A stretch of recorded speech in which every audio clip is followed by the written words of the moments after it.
couple was heading home at full speed, dying to get lucky, when out of nowhere a maniac shows up running at the speed of a bullet train. He blew past the car like it was nothing, and left everyone eating dust. People had no idea what was going on, watching some dude running like Sonic in the middle of the street. The police set up a blockade and managed to stop the maniac. When an officer fired a taser at him, the guy simply caught the shot with his fingertips. They even hit him with the full shock, but the wild-haired dude fired back, sending everyone flying. And the special forces started rolling in. Helicopters, war tanks, the wanted level shot up just like in GTA San Andreas. All of that for one guy in a hospital gown. On top of running insanely fast, the guy started climbing buildings. At the top, with helicopters surrounding him and soldiers from other rooftops aiming right at him, the guy just rips off his shirt, grabs a broom handle, and tells everyone to come at him. I know what you're thinking. What kind of man is this? This is Ryugim, and he is not from this century. 1,000 years ago, he was an absolutely broken warrior. He took on 300 assassins by himself for 4 days straight, shielding his woman with his own body. In the end, he and his arch-enemy Okayan fought to the death and fell off the cliff together, straight into freezing water. Nowadays, people lost their minds, seeing a giant block of ice floating in the ocean. Inside that ice there was a person, and no, it's not Captain America, it's our protagonist, perfectly intact after 1,000 years. The government got their hands on him and tried to turn him into a lab rat to run a bunch of tests, but our guy bounced. That's how we get to this scene with everyone hunting the guy. The president of South Korea, Kang Ji-kwan, decides to go there himself. He orders the soldiers to lower their weapons and introduces himself as the leader of the country. He explains that they're in the future and reaches out his hand to greet him. Ryugim swings the broom right past the president's head just to test if any of this was an illusion or reality. The president nearly got launched into the sky and almost messed his pants. Back in the past, there was a woman named Yun Sheng who was a specialist in mental attacks. So our guy thought he was caught in a genjutsu. Now that he sees everything is real, he gives up fighting. At the president's secret base, they prepare a full-on feast for Ryugim. The two have a conversation, and the president explains that modern medicine managed to unfreeze him just fine. In exchange for support in this new era, he asks for only one thing: cooperation. The government wanted to study how the guy survived centuries frozen solid and use that to benefit humanity. The president had to feed the public a lie, saying that the giant block of ice, the maniac running in the streets and jumping off buildings, was all footage from a movie, that none of it was real. All of that to keep the truth hidden about the frozen man. Any country would commit atrocities to get that kind of power in their hands. Since he has no interest in being anyone's lab rat, our guy simply says no and walks out. The guards try to hold him back while soldiers fire tranquilizer darts right into his back. But Ryugim is always one step ahead. He covers his body with a layer of aura that stops anything from touching him. With an absolutely absurd level of power, he sends everyone around him flying. The president stands there in shock watching that unstoppable monster. Several guards start surrounding the guy, cutting off every exit. When one of them attacks from behind, he actually thinks he got him, but our guy simply turns to smoke right in front of him and walks straight through the guards, dodging every single attack without even trying. The guards have no idea what just happened, and neither does the president. No one knows why, but he's standing in plain sight on top of the tallest building. It looks like Chokru is about to jump and end his life. This world gives him nothing. Without a purpose, his life feels empty. He only lived to protect his mistress. Now there's no mistress left, and no enemy left to fight, so he sees no reason to exist. He wishes he had died when he fell from that cliff long ago. As he starts to fall, something catches his eye. A face on a billboard stops him cold. It looks exactly like Okayan, his final enemy. Chokru's eyes widen, and his mind flashes back to his battle with Okayan, the monster who trapped his family in an illusion and made them kill each other in front of him. Bunhai and Okayan worked together to bring destruction down on Goryo. Back then, the bodyguard faced him with pure determination, while Okayan enjoyed tormenting him and vowed to crush the world. To Chokru, that man caused everything. He was sure he'd killed him in their last fight, but somehow that bastard seems alive in the future. That changes Ryugim's whole view of things. If his enemy still exists, then so does his reason to live. He throws his hands toward the ground, releases a massive force, breaks his fall, and lands on his feet. There was too much he still didn't understand, and now he was set on learning the truth. Back at the Blue House, President Jakun nearly loses it after hearing that the ancient warrior jumped from the tallest building around. What scares him even more is that no body was found. Luckily, they found a witness who met him afterward. According to that person, he only asked for information on Yeonwoo. In this world, Yeonwoo is a huge name. He's one of Korea's biggest stars, famous around the world for his talent since he was young. People across other countries watch him closely, and with model-level looks and natural charm, he draws everyone in. Just having him around raises his company's stock and boosts Korea's image worldwide. Put simply, he's seen as an ideal man, which is not at all what Ryugim expected to hear. Instead, he feels even more out of place, because Okyun's identity now seems like the total opposite of the man he remembers. So Ryuji Yom sees two options. Either this star only looks like Okyun, or he really is him, and has fooled the whole world. And strangely enough, Ryuji Yom wants the second one to be true. Wanting to meet him at once, he asks a kid to take him to Yeonwoo. To any normal kid, that's a crazy request. There's no way he can just reach a celebrity. The kid can only stare, thinking this guy has to be insane. Then things get worse. Ryuji Yom loses patience, and releases so much pressure, that every screen nearby shatters. He demands a way to find Yeonwoo. Terrified, the kid blurts out that the star went overseas a few years ago. Ryuji Yom realizes his target is already in another country. That takes us to America. There, the model is having lunch, when he suddenly gets smacked in the face by a huge man. The guy yells at him in English, telling him to get out, but it's only a movie scene they're filming, so nobody is actually fighting. The director is annoyed because Yeonwoo hasn't been in top form lately, and it's slowing down the shoot. Trying to make up for it, Yeonwoo, even with his face already swollen, asks the actor to hit the other side too so they can redo the scene. Then a chandelier suddenly breaks loose. It crashes down without warning, and the big actor would be done for if it hit him. Yeonwoo dives in just in time and saves his life. The staff rushes over to check them both. No one expected that accident, but thankfully they're alive and the actor is fine. Yeonwoo isn't so lucky. His arm takes the worst of it. At the hospital, everyone is shocked that he hurt himself that badly, just to protect someone else. People send him piles of gifts for his brave act, but Yeonwoo wants to share them with the hospital staff. He also apologizes for delaying filming, though everyone is just relieved his injuries weren't worse. Then Yeonwoo realizes filming doesn't matter much after hearing some shocking news. Back at the Blue House, President Ji-Khan says goodbye to the others, then finds the ancient warrior waiting for him, after slipping past top-level security with ease. Ji-Khan still remembers how shaken he was, because only 9 hours earlier that same man had appeared in his office out of nowhere. This time, he comes to accept the cooperation offer he rejected before, but with one condition. He hands over a photo of Yeonwoo, and asks the president to find someone trustworthy, who can put him in the same room as the star. Ji-Khan agrees to anything, as long as full cooperation comes in return. Ryuji Yom notes that handshakes as a sign of trust didn't exist in his time, but he takes the president's hand anyway. Back in the present, Ji-Khan learns that Ryuji Yom urgently wants to see Yeonwoo, though reaching him from so far away won't be easy.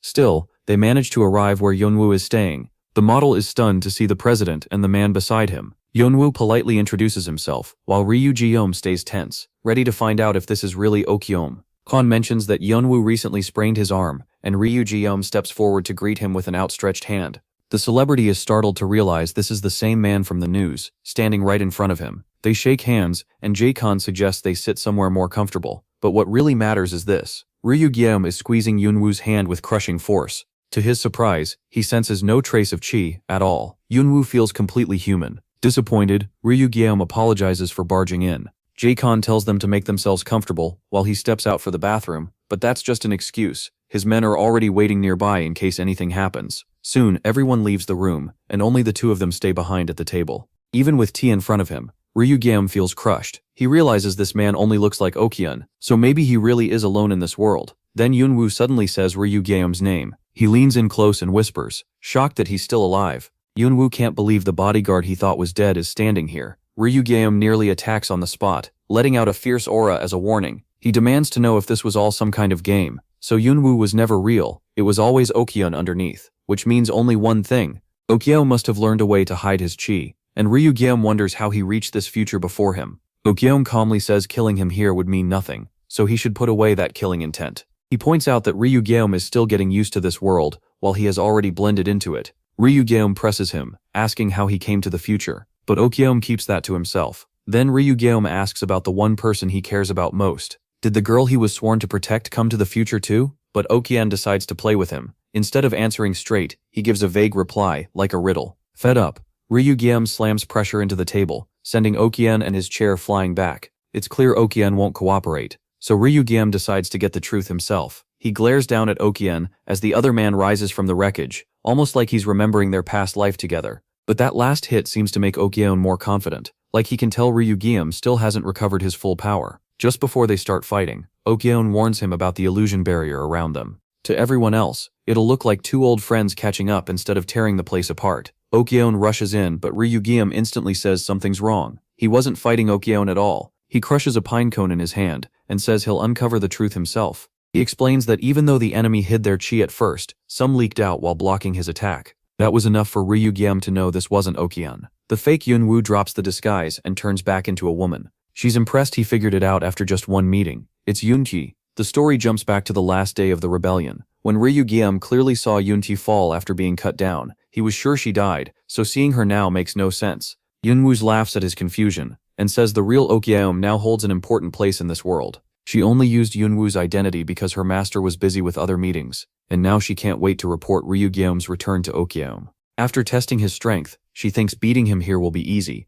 so she creates clones and sends them all at him. Big mistake. Ryugyam cuts one down without trouble. He's done listening to her talk and tells her to shut up. Still, he's been burning through a lot of chi, and since he only recently awakened, that should wear him down. But that thought is exactly where Yunsheng goes wrong. Ryugyam isn't normal. With one strike, he wipes out all of her clones. Now she's on the ground, too weak to stand against him. Ryugyam remembers killing her back then. She fell off a cliff with a wound no one should survive, so her being here is hard to believe. Yunsheng admits she also thought she would die that day. But when she opened her eyes, she was in the future. There, a gray-haired man in a suit stood before her. It was Okuyun Jurt, already helping her adjust to this world. That means Okuyun woke up before the rest, and as her superior, Yunsheng refuses to give up. She nearly reaches Ryugyam's eye with a sharp stab, but he blocks it in time and blasts her away. Yunsheng can barely keep fighting as Ryugyam walks toward her and says it's pathetic that she thinks Okian saved her life. She says she's only been here a month, but Ryugyam focuses on something else. When did her body start rotting? She has no idea why he asks, so he tears her shirt open and reveals decayed flesh underneath. He tells her Okian never saved her, he just used a spell to keep her alive a little longer. Once she's useless, she'll die anyway. Yunsheng loses it at those words, shouting that he's talking nonsense. Ryugyam knows she's never heard of this technique, but to him the answer is obvious. She's nothing more than one of Okian's tools. He even says the reason she's stuck doing this kind of small work is because that's all she's worth to Okian. That hits Yunsheng hard. She's horrified to realize she may die soon. But Ryugyam says there is one way to survive, and only he knows it. To save her, he must use a different kind of chi, and he proves it by sending his own chi into her to slow the decay. That confirms it for Yunsheng. Her master planned to throw her away. Ryugyam says only he or Okian can use this method, so now she has to choose a side. Knowing she has no other path, Yunsheng quietly admits that she wants to live, and asks Ryugyam for orders. He tells her to become a double agent. In the next moment, Yunwoo bursts out the door, begging to be saved from Ryugyam. He warns the president, and says they need to leave right now, leaving everyone confused. The president panics at the thought of a dangerous man inside, and wonders what happened. When they enter, they find Ryugyam in a room that's been completely wrecked. He apologizes for the damage and says he'll make up for it, however he can. His excuse is that he was just testing something. The president brushes that aside and asks if Ryugyam is mentally okay. They're worried about Yunsheng too, and ask if he's hurt. While Yunsheng is annoyed that Ryugyam is acting this wild in front of them. His acting is seriously that good. Still, he plans to speak with Yunsheng again soon about what to do concerning Okian. Then the story shifts to the past, when the young swordsman was taught his only duty. He was meant to draw his sword to protect those important to him. A bodyguard had to protect them even at the cost of his own life. He was always told that his life mattered less than the one he served. But because bodyguards lived for someone else, they had strong wills and refused to die easily. Ryugyam wakes up in the lab, and the researchers go on alert when they see his condition suddenly getting worse. He says he's fine and asks how much longer the research will last, but the president tells him to rest and continue another time if needed. Ryugyam agrees to pause the research for now because he has to keep an important promise. In the next scene, Yun Xiaobei meets Ryugyam and says he showed up later than she expected. She notices someone is following him, but doesn't mind when she realizes it's just one of the president's men. They sit down to talk over food, though Yunsheng is surprised by how casually he orders so many drinks on her tab. Ryugyam tells her to stay quiet. He's the one asking questions. He starts by bringing up Okian's past, and how he tricked him in their final clash. Okian belonged to the family. Ryugyam was assigned to protect. Everyone thought he died in an incident, but he had faked it to prepare a rebellion. Yunsheng says Okian always kept secrets and she only followed his orders. Since she can't explain much more, Ryugyam asks if anyone else from the past came to the future. As far as she knows, it's only Yunxiao, Okian and Ryugyam. She even searched through records for others, but found nothing. Ryugyam then learns that Okian is overseas right now. Yunxiao doesn't like that he plans to meet him in his current state, especially since Okian is much stronger than before. Ryugyam suddenly cuts her off, not because he's bored, but because he sees something that shocks him. The real Yunwoo, or rather, the real Okion, is outside the restaurant, staring right at them. A smile spreads across Okyon's face as he realizes things just got a lot more interesting. Ryugame stands up and calls the whole meeting pointless. Then he says her role needs stricter terms. After seeing that man with his own eyes, something important wakes up inside Ryugame. He'd been so focused on revenge that he forgot the one thing that mattered most. He tells Yunqing he's sure the girl he was meant to protect is still alive. To Yunqi, that sounds crazy after all the records she already checked. But his master's words echo in his head. His only duty was to protect the person placed in his care. So before anything else he's going to find his lady. Yunqi warns him that won't be easy when he can't even remember her face. But this guy is built different, because he grabs a pencil and starts drawing her from memory, down to the smallest details. After serving her his whole life, he thinks it should be simple, until he shows the sketch, and yeah, it's terrible. The story then shifts to Soon. Her friend is annoyed that she went off without her. She's also the same girl from the start who wanted to end her life.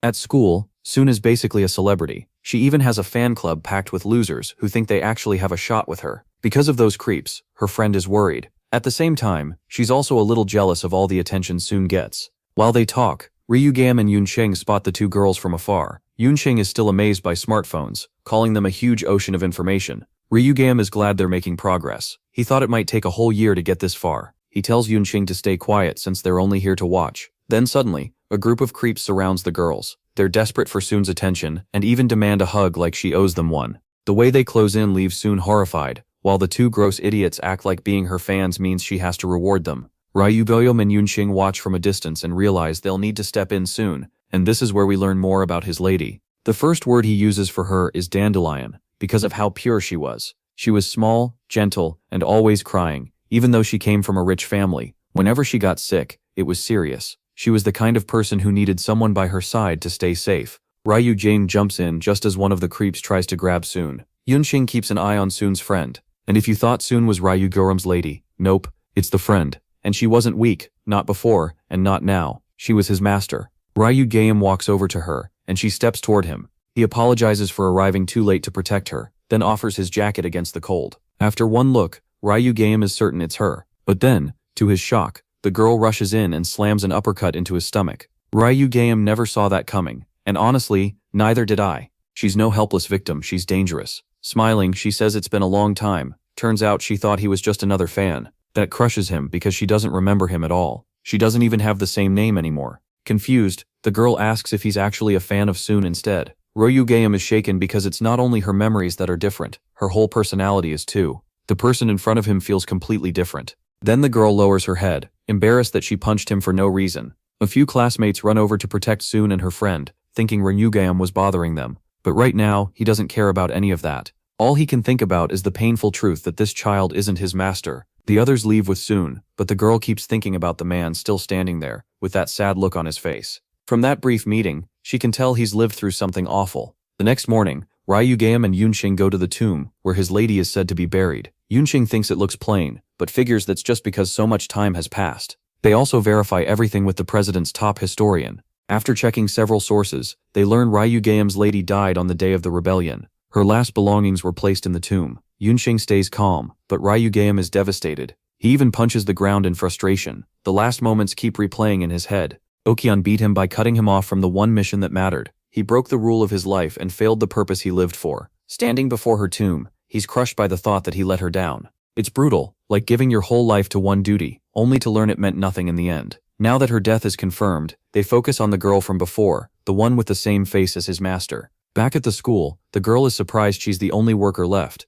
Her drunk boss is just lying around, looking totally miserable. This lazy idiot even tells her to make him ramen like, that's part of the job. She's mad that he's giving her chores when she's supposed to become famous someday. Annoyed by her complaining, he finally gets up to cook it himself. Her interview is playing on TV, and he tells her to hold on just a little longer. Then he gets a phone call, and suddenly lights up. After hanging up, he tells Darryl the good news. He got her a drama meeting with a great production company. Darryl's eyes shine right away. This could be the chance she's been waiting for. Since they've been invited, Darryl goes to the meeting, but the location makes her uneasy because it doesn't feel right for a girl her age. Still, she brushes it off as some company issue. Then the men there ask her to take a drink, which catches her off guard. She reminds them she's underage, so she can't. The place doesn't feel like an interview at all. It's messy, unprofessional, and the two men are acting drunk and weird. They tell her to relax since this is only an intro meeting, not the real one. She tries to go along with it, but the second one of those creeps puts his hands on her. She understands she's in serious danger. In that moment, she sees exactly where this is heading. So she stands up and says she won't sell herself for anything, not even for a whole building. But it doesn't matter, because right after that she collapses from the drug mixed into her water. Unable to move on the floor, she realizes they tricked her by spiking the drink.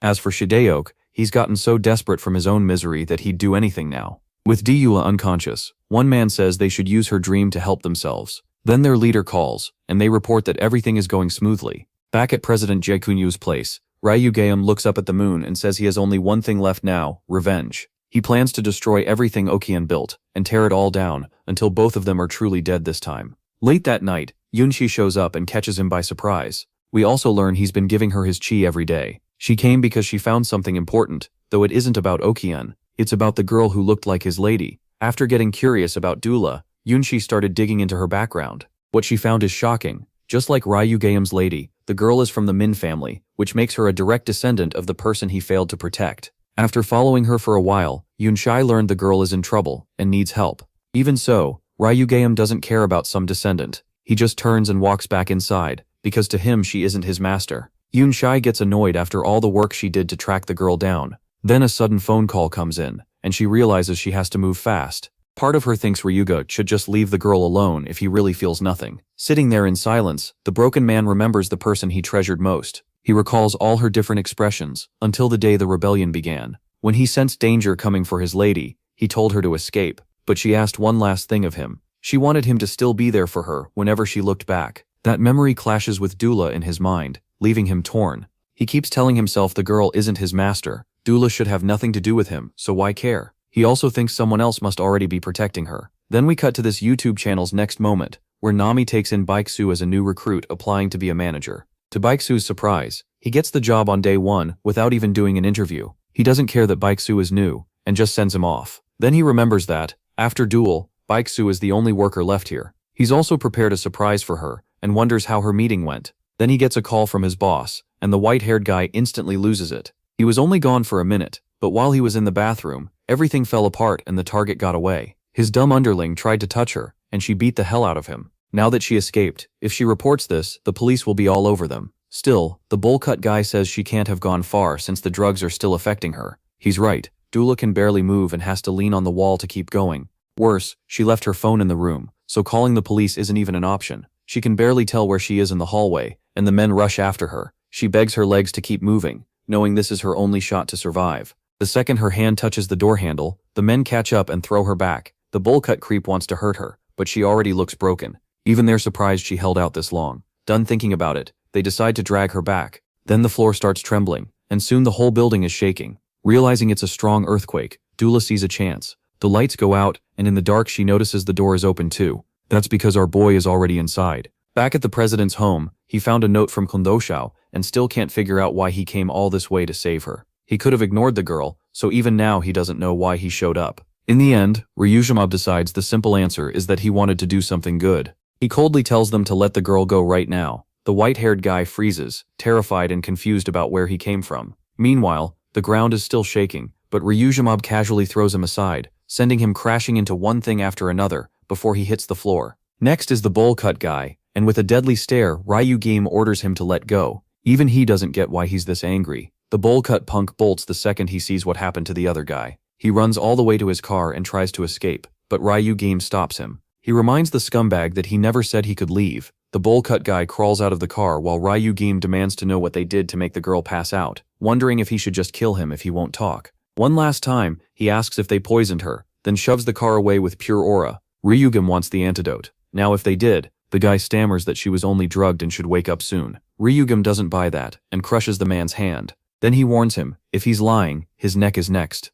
The bowl-cut guy is still lost when a group dressed like government agents shows up to stop things. They're actually a security team. They tell him to run while Ryugim checks on the girl, but their leader wants to take the child into their custody instead. They don't even introduce themselves. They just order Ryugim to hand her over or face force. Ryugim is ready for that, and tells them to go ahead and try. Recalling their first meeting and how he just saved her, Ryugim decides he should be the one responsible for her. He says he's the child's manager, even if it's only been one day. The bowl-cut punk calls his boss and finds out he was the one who sent the bodyguards to take over if things went wrong. But when he says they ran into Duel's manager, even his boss is caught off guard. Back with Ryugim and the guards, they demand proof that he's really connected to the girl. Instead, he tells them to prove they can be trusted before he hands Dula over. In his mind, these guys are suspicious, and he doesn't trust them at all. One of them makes a move, but Ryugim kicks him in the stomach and finishes with a palm strike that knocks him away. After dropping him, Ryugim briefly wonders if that was too much. The leader stops pretending to be polite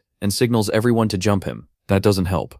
Ryugim tears through them with one strike after another until he's the last one standing. As he starts to walk past what's left of the team, Ryugim feels something unexpected. The team leader steps up to fight him personally, and at last the girl wakes up. She doesn't recognize any of the security team, so he tells her to close her eyes for a moment and gathers power for one huge attack. In a single instant, the whole team is sent flying and dropped like bowling pins by Ryugim's explosive charge. The girl is left speechless. All she can do is admit that he's insanely strong. In the next scene, she's safely back with her boss, who realizes he made a huge mistake sending her alone with no one to protect her. He never thought this would happen, and got fooled just because the company had a big name. Even if she looks okay, it's obvious this shook her badly. What seemed like a good chance at first could have ended horribly for Duel. Her boss is furious and wants to go after the people who hurt her, but she calls out that reckless idea. There's no way he can fight a giant company. She wants to expose them too, but the truth is they're too weak right now. No matter how loudly they protest, they'd still lose. That's why she doesn't want him picking a pointless fight. She'd rather make them pay later, over time. For now, she says the important thing is thanking the person who helped them. She drags her boss over to the uninterested Ryugim and lets him do the talking. He wants to repay him, but Ryugim only seems to care about sweet drinks. The girl already likes him a lot because he's so strong, and she thinks he'd be perfect as a manager. They've met before too, so she jokes and asks if the girl he confused her with was as pretty as she is. Aside from that, her boss basically starts interviewing him and finds out he's almost unemployed. Dula is stunned by where this is going, but in the boss's eyes, the two of them seem like a perfect fit, so he offers Ryugim the manager job right on the spot.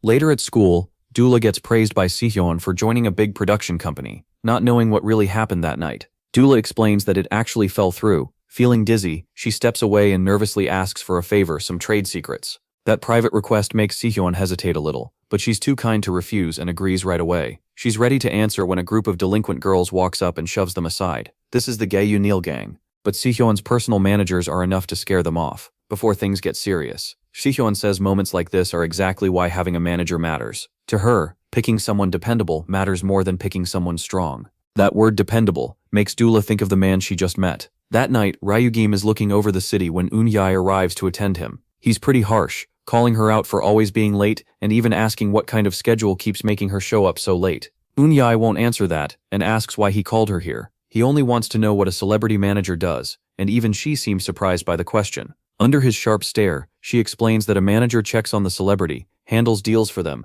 and looks after them like a caretaker. Now that she's explained it, she wants to know why he asked. Ryugim tells her he got a new job as Mindula's manager. That shocks her, especially after he shut her down the other day. She even curses him for changing his mind, and says she knew this would happen. On top of that, he learns something interesting from the girl. Meanwhile, one of the emergency team members reports to his leader about the strange man, and admits he was the reason the mission failed. At the same time, Ryugim tells Eun-hye how he fought several men while saving the girl. From the start, he could tell they were different. Even after taking cheat attacks, they could still get back up. Back with their boss, he throws a punch so hard it sends the team leader into the wall, reminding them that they aren't ordinary humans either. Failing this mission is completely humiliating, especially when it's this important. Ryugim tells Eun-hye that people in this world shouldn't know chi at all. This is supposed to be a world without martial arts, yet he felt chi from those men. The emergency team's boss is now interested too, and wants to meet this mystery man himself. Eun-hye reacts strongly to what Ryugim says. She asks if he's serious, while he can't understand why she's so shaken. He starts to wonder if she knows something he doesn't.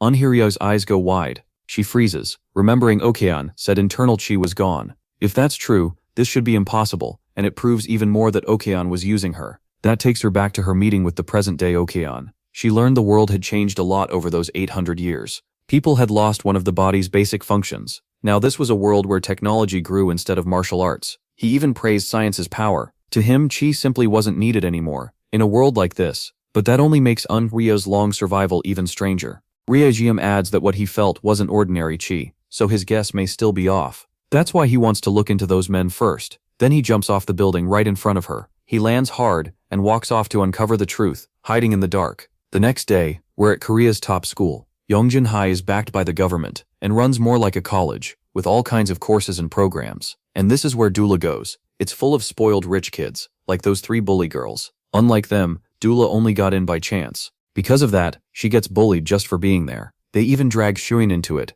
acting like she's not worth looking at. Dula talks back to So Shuin, but even though she wants to hit her, the boys in class only pile on more abuse. The whole class is against her, and she has no way out. Still, everyone's buzzing about the new transfer student coming today. The teacher walks in and tells everyone to sit down. Since the teacher has such high standards, they all expect a girl. But to everyone's surprise, especially Dula's, it's Choak Ryugyim, looking way too good in that uniform. Let's back up a bit to his meeting with the president. He asked to enter the school, saying he wanted to learn more about this world. The president handed the matter to the National Intelligence Service director. If his age wasn't a problem, he could enroll. So now he's in the class, and all the girls are instantly into him. Even the guys stare, thinking he looks like an actor or future celebrity. Dula cuts through the noise, introduces himself, and comments on Ryugyim's build. The reply he gets is ice cold. Ryugyim says he built that body by taking heads, in other words, cutting people down. And the nerd who told him about Yunyu before is also in this class. That kid is basically shaking, while Junyu laughs at Ryugyim for sounding like some anime guy.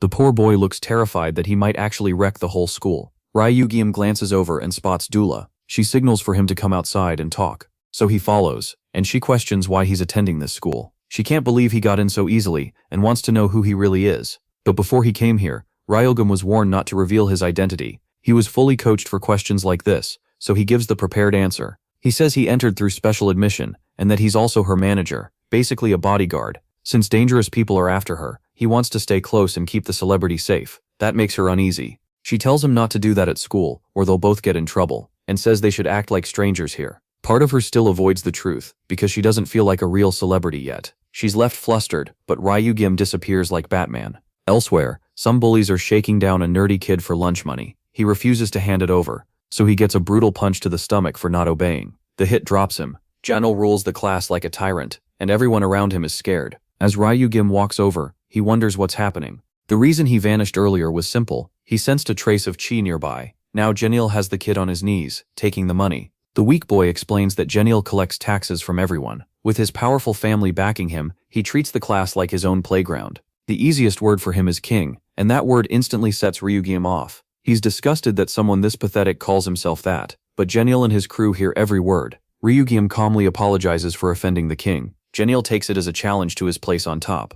One of his goons thinks he's enough to deal with Ryugyim. Janil shoves that guy aside himself, then sticks out his jaw and dares Ryugyim to hit him. Bad move. Die. Annoyed that Ryugyim is still acting tough, Janil pulls back his fist. The weak kid can't believe this is happening on the transfer student's first day. Right before the fight starts, the teacher steps in and ruins Janil's fun. He tells them to keep that kind of thing outside school. Janil warns Ryugyim that he'll make his life miserable from now on. He talks like he's about to destroy him. Ryugyim just looks confused. Later at lunch, Ryugyim asks to sit with a group of students. To his surprise, they all get up and leave. No one wants to be linked to him and end up on Janil's bad side. Since the table is empty, the weak kid asks if he can sit there instead. They eat together, and Ryugyim wonders why everyone is so scared of Janil. He really doesn't get it. The boy explains that Janil and his gang have marked him now, so school is about to become a nightmare. Janil pushes people until they have no choice but to leave school. That's why everyone is avoiding Ryugyim. But the kid also asks why Ryugyim didn't crush Janil, when he clearly could have.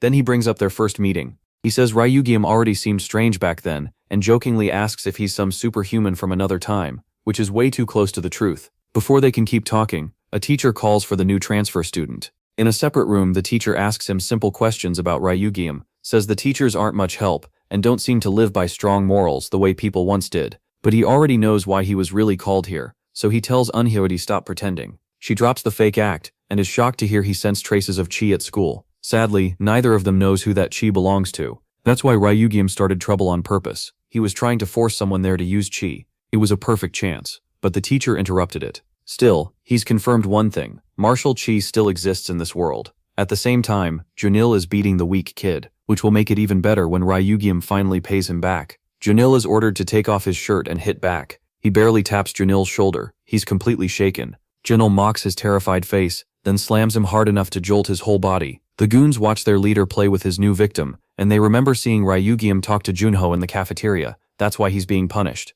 At this rate, Junho will be forced to take off his pants next. Then the boy with glasses from earlier rushes in to stop it. He's the class president, and after talking with Duel, he finally decides to act. Duel had been disappointed that he kept bowing to the bullies. That talk he stayed quiet all this time to protect his future and keep life peaceful, but he's done staying silent. He suddenly charges at Junel like he's ready to take him down, but Ryugyam appears and blocks him. That confirms something for him. Then Ryugyam tears Junel down with words, saying he's no king, just a bastard. That insult makes Junel's men rush the transfer student. Ryugyam remembers his talk with the president. He was ordered not to cause trouble, and he gave his word.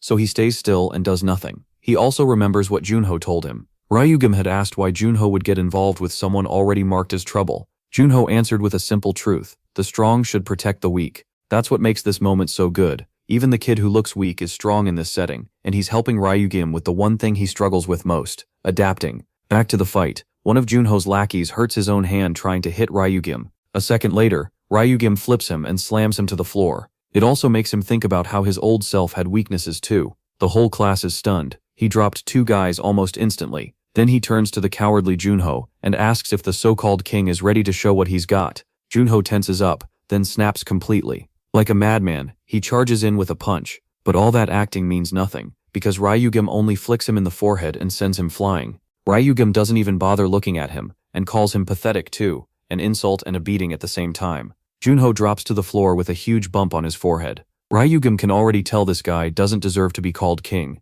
If anything, the class president fits that title better. Thinking back to the Ryugyam realizes, the class president is holding back an absurd amount of power. Park Mingguk is the one they were searching for, the source of those traces of martial chi. Staring hard at the new transfer student, Mingguk asks what he's hiding. The other students can't make sense of what they're saying, but it definitely looks like Ryugyam caused another problem. Then Duel shows up and finds Junho and his crew all laid out. She has no idea what happened and notices the class president talking with Ryugyam.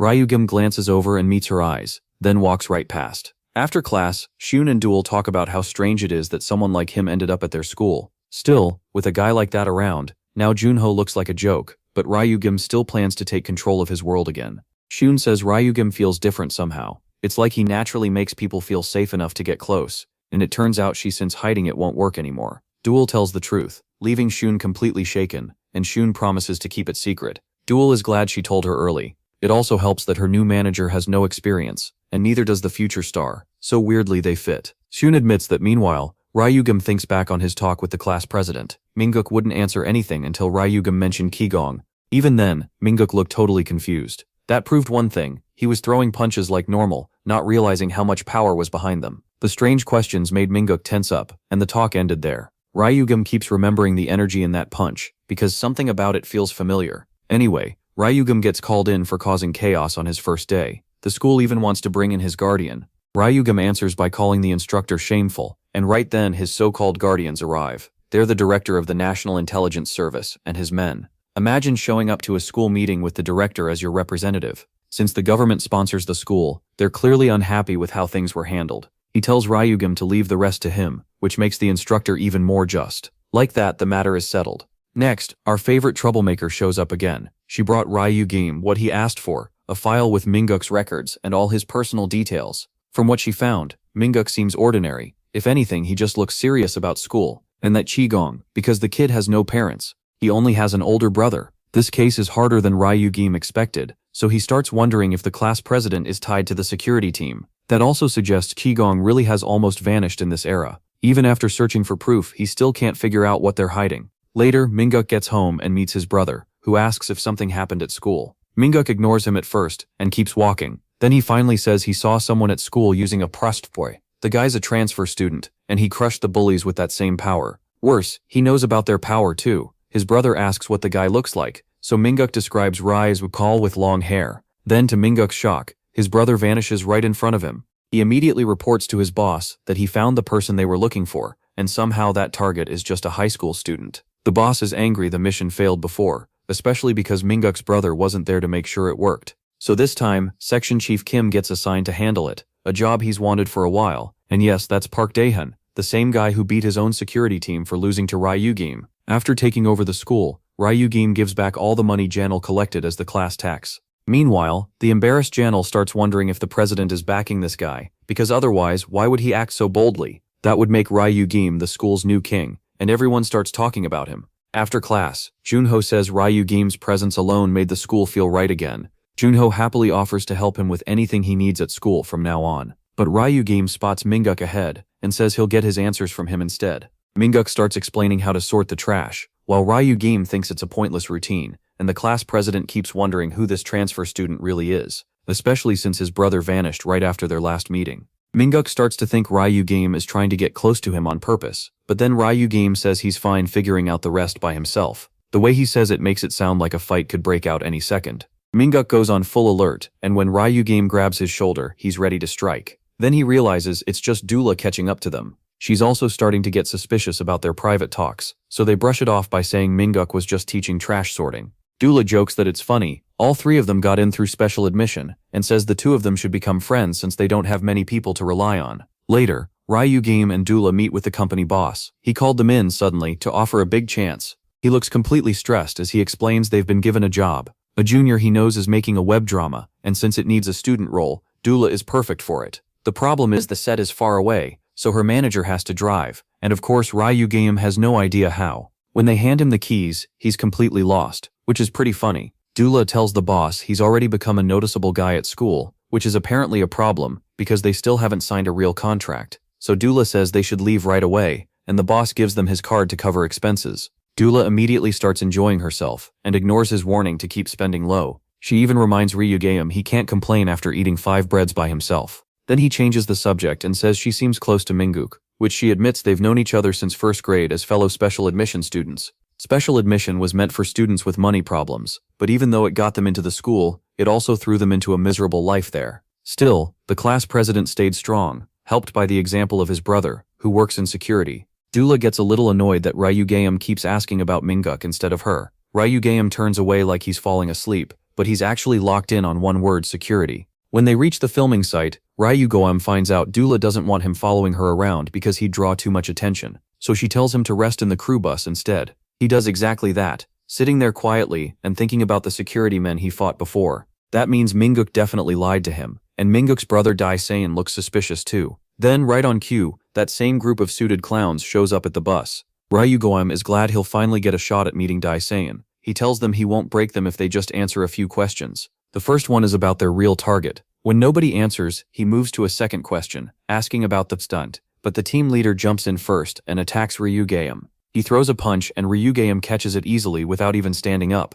But that's exactly what the attacker wanted, because he pours out a huge amount of chi and launches a high-level move in that tight space. Even his own men think Ryugame might die from that. The leader tries to follow up with another blow, but Ryugame smashes him aside instead, leaving him slumped over unconscious. Ryugame has armed himself with something useful, figuring it's better than using just his fists. The rest start taking off their jackets like that'll help them. As the first one rushes in, Ryugame notes that their qigong only comes out under certain triggers, so while beating them down, he also compares their power to Minguk's. But compared to the qigong Ryugame knew from the past, this version feels like a weak knockoff, so he tears through them with no effort. After dropping every last one, he props them back in their seats like they're just asleep. Their qigong was weak, but the man coming next is clearly different. The bus, Ryugame steps out and faces a man in a sharp black suit. Darhan is not happy. His whole team got wiped out in less than a minute. Ryugame asks straight up if he's Park Dahan. Then he drops a wild claim. He says he's the Park family's ancestor.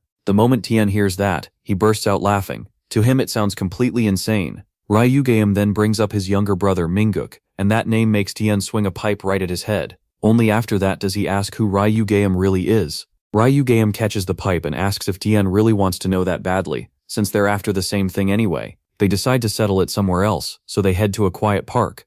Once there, Tien gets serious and lets out a huge wave of chi. He wants answers, but he's made it clear he'll only listen if Ryugame loses. Both of them want the truth, so the winner gets everything, and the loser has to talk. Fed up with being looked down on, Tien charges first. His blow lands and sends Ryugame sliding back. Tien is surprised Ryugame kept up with that speed, and even gives him credit, but he's not done yet, using the walls like steps before diving down with a heavy flying kick. Tien can tell his opponent is reading every move, and for the first time he wonders if he's facing something way beyond normal. He still doesn't know who Ryugame is, but he's already thinking this man may be stronger than him. Knowing he can't hold back anymore, Tien draws out his qigong completely. Then he takes a stance that shocks Ryugame. It's the silent tiger fist. The move creates crushing pressure, even when Ryugame blocks it. Then comes a second rush. Dihan flashes in again and tries to chain into a third strike. Ryugeum avoids it, but the pressure still tears through trees in the park. Moving into the fourth part of the combo, Dihan tries to finish it with one last decisive blow.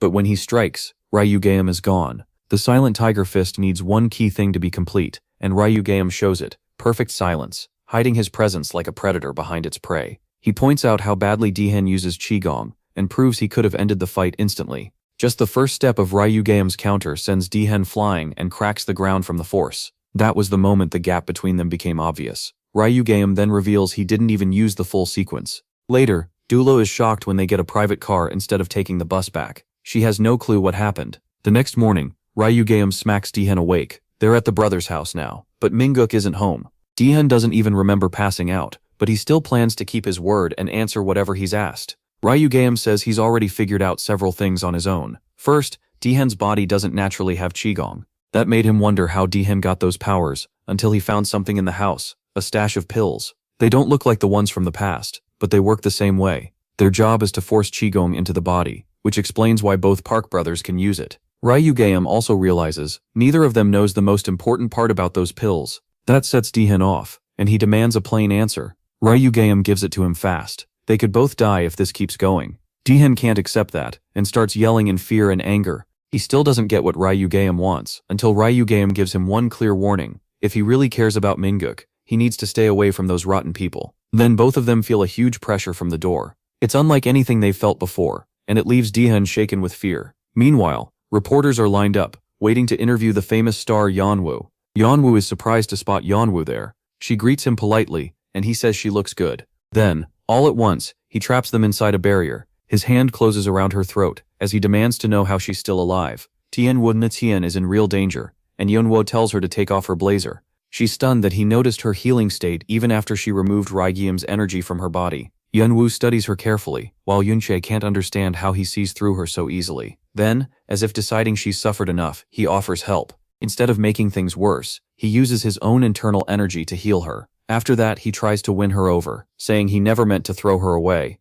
But he's caught off guard by the awful look on her face, because she's in terrible pain. As her body burns with it, Yeonwoo only smiles. The reporters never notice a thing because of the barrier, and the two of them leave. Later, Dihan keeps thinking about what Ryugeum told him. If his condition keeps getting worse, it could kill him, and that explains how he's been feeling. Now he wonders if the organization hid that truth on purpose. He's also unsure if Ryuncheng can really be trusted. When Minguk gets home from school, Dahan welcomes him, while still trying his best to protect his little brother. As Minguk brushes his teeth, he jokes that Dahan should stop staring at him like a creep. Then Dahan suddenly says they can't use the pills anymore, claiming the company stopped them and restricted them to organization members. Minguk hates hearing that because he wanted their power for an important evaluation. But Dian can't keep taking blind risks. Then Minguk suddenly gets a nosebleed, hinting at the awful cost of the pills. Dian panics and gets angry, telling him to take better care of himself. Minguk doesn't get why his brother is acting like this. To him, students get nosebleeds all the time. The story then cuts to the head of CK Shield, who's eating dinner while checking the newest version of their product.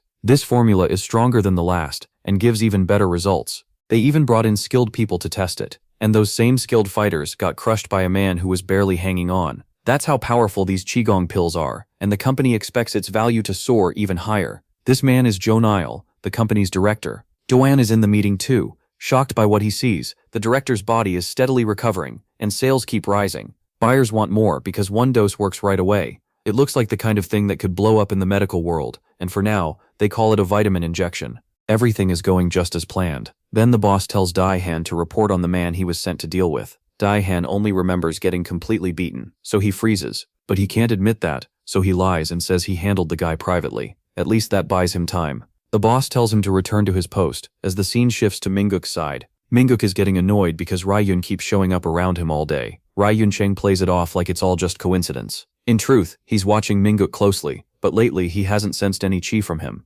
Then Ryum looks outside and sees John Yul beating up John Yu again. He's taking out his anger on the kid over what Ryum did to him. John Yu gets thrown down and reminded that this is the life he's stuck in. John Yul's lackeys just stand there as their boss keeps kicking John Yu. That stops when Dula shows up. They panic for a second because they think she's Ryum. Then, meeting her eyes, John Yul walks over and raises his hand to slap her. Big mistake. Ryugeum steps in at once and stops him. Ryugeum is so scared of him that he leaves right away without looking back. Ryugeum tells Dula she was too reckless, and he still can't figure out why trouble always finds her. He's also had to change his priorities after learning about the pills. More serious things come first now, so he can't watch over her like before. Still, Ryugeum worries something could happen while he's away. That's why he misses the old allies he trusted with his life. Dula tells Junho to be more careful, because Joryuda and his crew will jump at any chance to shame him. As they leave, Ryugeum realizes something. He might be able to break Joryuno completely by humiliating him for good. So he tells Junho to beat Joryuno himself, which sounds almost impossible. Even so, Ryugeum stands by it and says this is the right way. Since he has no allies in this time, he's ready to share his power with the one person he trusts and build a new team. Back in elementary school, Joryuge was still the same nerdy kid, just a little bigger than the others. That was probably why bullies left him alone. If anything, he was the one picking on others. Then one day, a kid slapped his chubby friend and snatched his Steam Deck, refusing to give it back. The little punk even challenged Joryuge to fight for it in front of everyone. So over the next few days, Joryugeum got ready for the first real fight of his life. He knew the whole school would be watching, and everything felt fine until the fight actually started. Then he got blasted in the chin by a brutal uppercut, sending his glasses flying. The hit rattled him so badly he could barely stay on his feet. Still, he somehow managed to steady himself, but inside he was already done. That first punch crushed all his confidence, and his whole body froze up. Fear hit so hard he could barely breathe. The other kids immediately started laughing. To them, he looked like a total joke. Even now, Joryugeum sometimes thinks that day messed him up so badly, it even stopped him from growing taller. In the present, he wakes up looking totally confused. Daolei tells him he blacked out. Ryugeum explains that he opened one of Joryugeum's chi points. Joryuge asks if that's like the stuff from those cheap martial arts comics he reads. Daolei says she doesn't really get it either, but somehow, Ryugeum made him stronger. Ryugeum just smiles and tells Junho he's now strong enough to beat 100 men. Joryugeum actually buys it, saying he can feel power flowing through his body. Later that night, Daolei gets annoyed that Ryugeum followed her all the way home, and he calmly says he'll leave once she's safe. Then she asks where he's staying, and after hearing how far it is, she ends up walking him there instead. On the way, she buys him ice cream. One bite and he's completely amazed by this perfect dessert he's never had before. While he's enjoying it, she suddenly asks if he's hiding something. The way he talks and all that chi point stuff makes him sound like he's from another age. She almost figures it out, but before she can say more, an old woman shouts that girls shouldn't be out this late. Ryugeum turns at once, and the woman nearly jumps out of her skin when she realizes he's a guy. Irritated, she calls him ugly for wearing his hair that long. Ryugeum ignores that and senses something odd inside her bag. He politely asks to see her purse, which only makes him look more suspicious. The woman freaks out and starts yelling for help. Daolei quickly steps between them, before it gets worse. Before she can even explain, the woman grabs her purse and runs off like she's hiding something. Daolei asks Ryugeum why he scared her like that. He quietly says the woman was carrying something dangerous. With the drug hidden behind his back, he's shocked to see it's already spread this far. Back to Junho, he sits in his room, wondering if he really can beat bullies now. Then he checks his height, which hasn't changed since he was 8. Seeing that he's still the same, Junho convinces himself he can't win. Deep down, he's still that scared kid. The next morning at school, Daolei is surprised when Ryugeum shows up early. What shocks her more is his new haircut, and she laughs, asking if last night made him do it. He says no, it's just getting hot. Then he notes how clean the other classrooms look before everyone arrives. Daolei realizes he's really checking whether Junho will show up like he promised. Ryugeum says he can't be seen if he wants to test Junho's courage, and he's also making sure Daolei doesn't step in. So the two of them quietly watch Junho toss off his shoe. He orders a new chubby victim to crawl over and pick it up with his mouth like a dog. The class just watches, too scared to interfere because Junho rules the school whenever Ryugeum isn't around. Ryugeum asks Daolei if she thinks Junho will really fight back. She says that even if Junho trusts him, courage like that doesn't appear overnight. Right then, Junho storms in. Seeing Junho force the chubby kid to obey just to get his phone back, Junho grabs the shoe and throws it across the room, smashing Junho right in the face. Then he tells the bully to give the phone back like a good boy. Junil is stunned that this little nerd actually dared to do that. One lackey steps up and asks if Junil thinks Ryugeum will save him, or if he's lost his mind. Even though he's shaking all over, Junil says he came to put an end to Junil's rule, and even if he hasn't grown in 11 years, he's not the same coward anymore. Daolei can't believe timid little Junil actually stood up for himself. When she asks if he can really crush anyone like Ryugeum promised, he casually says no. Junho's chi point still hasn't awakened. Back with Junho, he steps up to face his first opponent, Kim. They both throw their hardest punch at the same time, and the whole class goes silent when Junho gets knocked flat by a heavy hook. Kim admits the nerd almost landed one earlier, but as someone used to fighting, he slips past it and drives a clean shot into Junho's liver. Then comes a punch to the face, leaving Junho wondering why he's the only one getting destroyed. Even Kim's friend tells him to calm down before he really injures the kid, but Kim keeps punching and kicking Junho anyway. That's when Junho realizes he was scared the whole time. As Kim looks down on him and gets ready to finish it, Daolei starts to panic. She demands to know why Ryugeum lied about making Junho stronger when he's clearly still weak. Ryugeum stays calm, and says fear and courage are opposites, but both start with believing in yourself. At that moment, Junho hits his limit, and awakens his true strength, turning that fear into courage. He rockets forward with a headbutt to the chin that drops the bigger guy on the spot. The whole class stares in shock at Junho's sudden burst of power, but Manga quickly points out it was mostly luck. It just happened to hit the chin. Even so, Junho calls for the next person to come get beat, but Junho answers with a savage kick straight to his face. After that, Junho tells his lackey to throw the trash out. To everyone's surprise, Junho slowly gets back up, ready to keep going. Without caring what happens to his body, he rushes straight at the school's top dog and eats a hard knee to the chest. Junho slams him into the lockers and starts pounding his face like a punching bag. He mocks Junho, asking if his brain stopped growing with his height and if he forgot what happened in elementary school. The class watches in shock as Junho keeps beating and insulting him, trying to make sure he never stands up again. Then, Ryugeum steps in and stops the beating. He tells Junho that Junho isn't someone he can beat yet, but Junho rises with a grin and asks if all that chi-point talk was just a lie. Every hit hurts like hell, but through that pain he learns something about himself. He tells Ryugeum to stay out of it. This is his fight. Taking his stance again, he shows he isn't done yet. Hearing that, Ryugeum smiles proudly and pats his shoulder. While Junho is still trying to process whether Junho is really challenging him, a punch smacks him right in the face. Junho slips past the counter and quickly thinks through his next move, but Junho calls him an idiot for taking him lightly, and drives a knee into Junho, leaving him barely upright. As Junho stands there dazed, Junho keeps swinging and kicks him back to the floor. Seeing him rise again, Junho admits he's impressed by how stubborn the kid is. That's when Junho realizes the power Ryugeum gave him lets him endure hit after hit. But he also knows toughness alone means nothing if he can't strike back. Junho jumps in to finish him, calling him a hopeless nerd who will never change. In that moment, Junho wishes he could fight like his favorite heroes, and pulls off a move straight out of one of his favorite comics. Ryugeum and Daolei both stare in total confusion as he suddenly strikes a dramatic pose, ready to settle what started 10 years ago. Junho yells that the nerd broke his nose, but Junho suddenly starts dropping him, with moves that look straight out of an action series. To end it, Junho grabs Junho by the head and slams him into the ground. The whole class can only stare, wondering if he really just beat the school's best fighter. And for the first time, Junho understands the strength was inside him all along. All he ever needed was faith in himself. Junho heads up to the roof, still holding his aching face. He scans the rooftop for whoever called him there. Then a voice from above stops him. Looking up, he spots Ryugeum, and instantly calls him master. Ryugeum asks why, confused, but Junho says it just feels right, and decides on the spot to follow him. Ryugeum drops down and circles him, studying him. He says what Junho used earlier looked like Chichi at first, but now it seems like something else.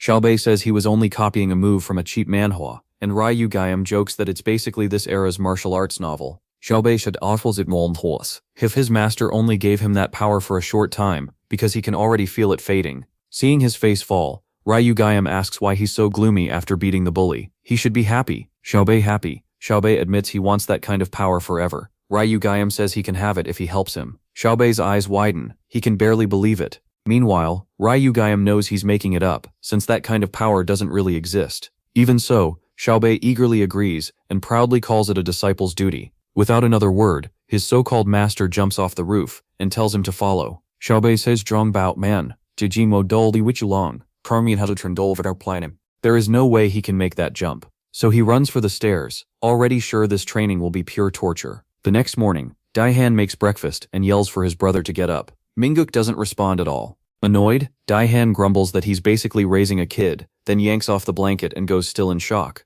He quickly calls Ryugeum, desperately explaining the situation and saying he'll cooperate however he wants. Minguk now has the same curse marks as Unhai. His state is so bad he won't even wake up. He's drenched in sweat. With nowhere else to turn, Daihan begs for help and says Minguk is the only family he has. Ryugeum tells him to call a number he gives him, and promises to do everything he can. During the call, Ryugeum is trimming his hair, deciding long hair on men doesn't really fit this time anymore. After he hangs up, Xiaonil, the CK Shielder's doctor, gets a call from Chairman Zhonghua. Xiaobei Shed Oston Wan says things went wrong while he was handling Dula, and Xiaobei asks if that's the same girl he told his daughter to deal with. Just then, the chairman's daughter tells him to get back to golf. He stays on the call while taking his shot, and the doctor learns Park Dae-han lied about already dealing with the girl. That's why Jung-won now wants Gorai Yu-neil to step in himself. The redhead then reports that the new batch of 100,000 ampoules is ready and already being spread. He says they're highly addictive, which is why they've blown up so fast. The plan is to spread them across the world. Meanwhile, Dae-han arrives at the Yongjin High Gym Hall. He senses someone nearby and looks around,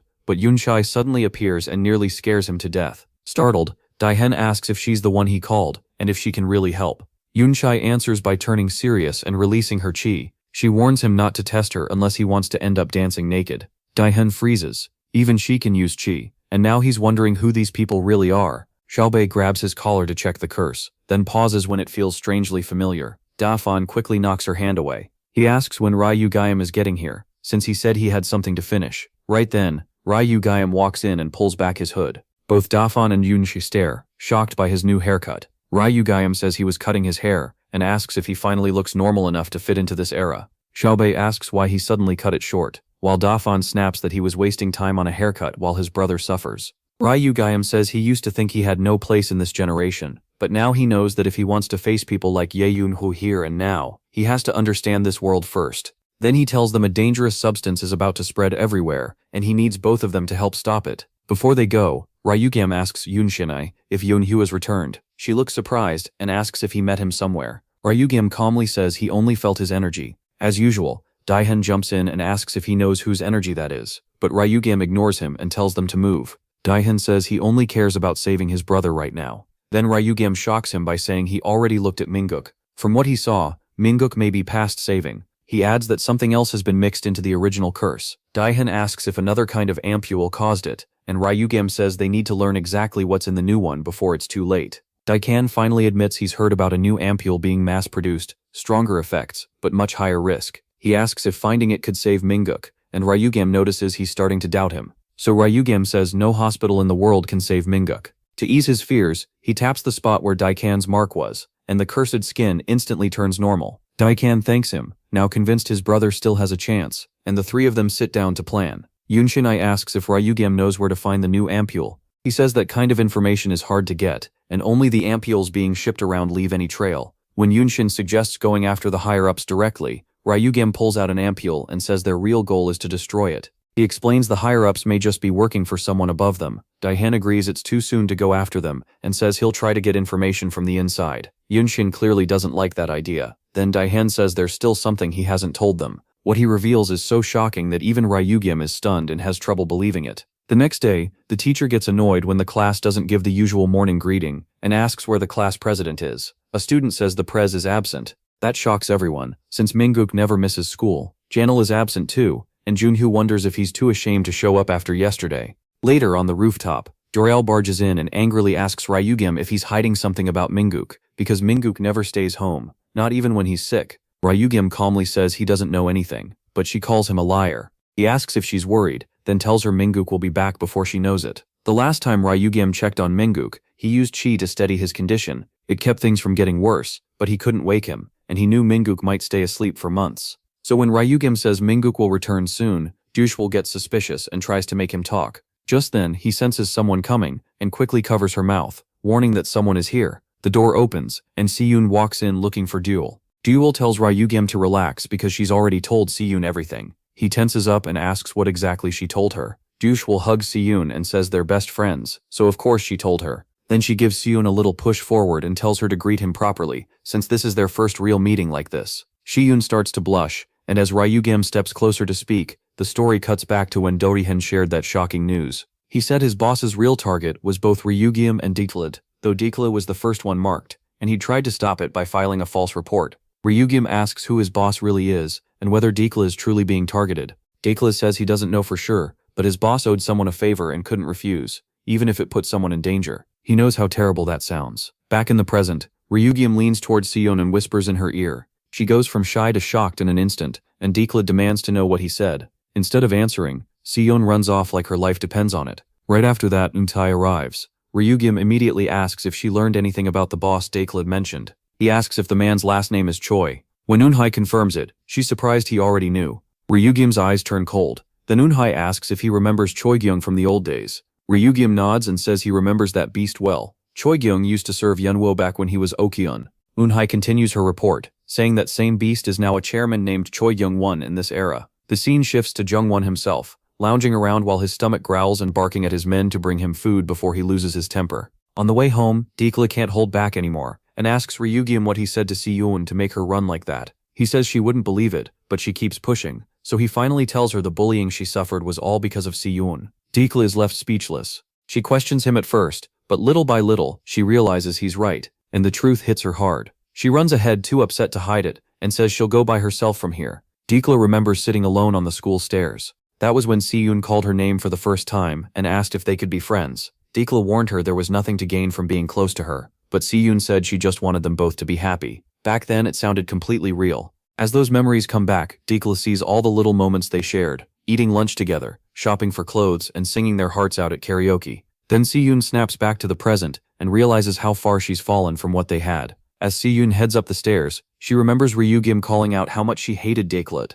then cringes and facepalms. She wonders how her life turned into this mess, then quietly curses all of them. Elsewhere, Janil and Jongwon talk about what comes next. Their conversation is cut off by Jongwon's daughter. Jongwon asks Janil to leave them alone for a moment and apologizes to his daughter for what he's done. He tells her not to worry. Janil is handling it, and everything will be okay. At their hideout, Dekla says they don't have much time because the new drug is probably already spreading. Since his team wasn't told to handle delivery, he figures someone has started to suspect them. Even so, he says they can still get the pills. Not every Dekla uses a middleman. Some are done in secret, like street drug sales. Yunxing looks confused, so Ryugyum asks how those secret sales work. Dekla says people usually use SNS and Telegram. When both of them stare blankly, he explains that Telegram is an app on a phone, but they still don't get it. That makes Dae's Han lose patience, and Yoon Xiaobei tells him to explain it from the start. Instead he says they need someone who actually understands this stuff, and Ryugyum instantly knows who that is. A dealer posts in a Telegram group about a new pill and calls it a vitamin shot.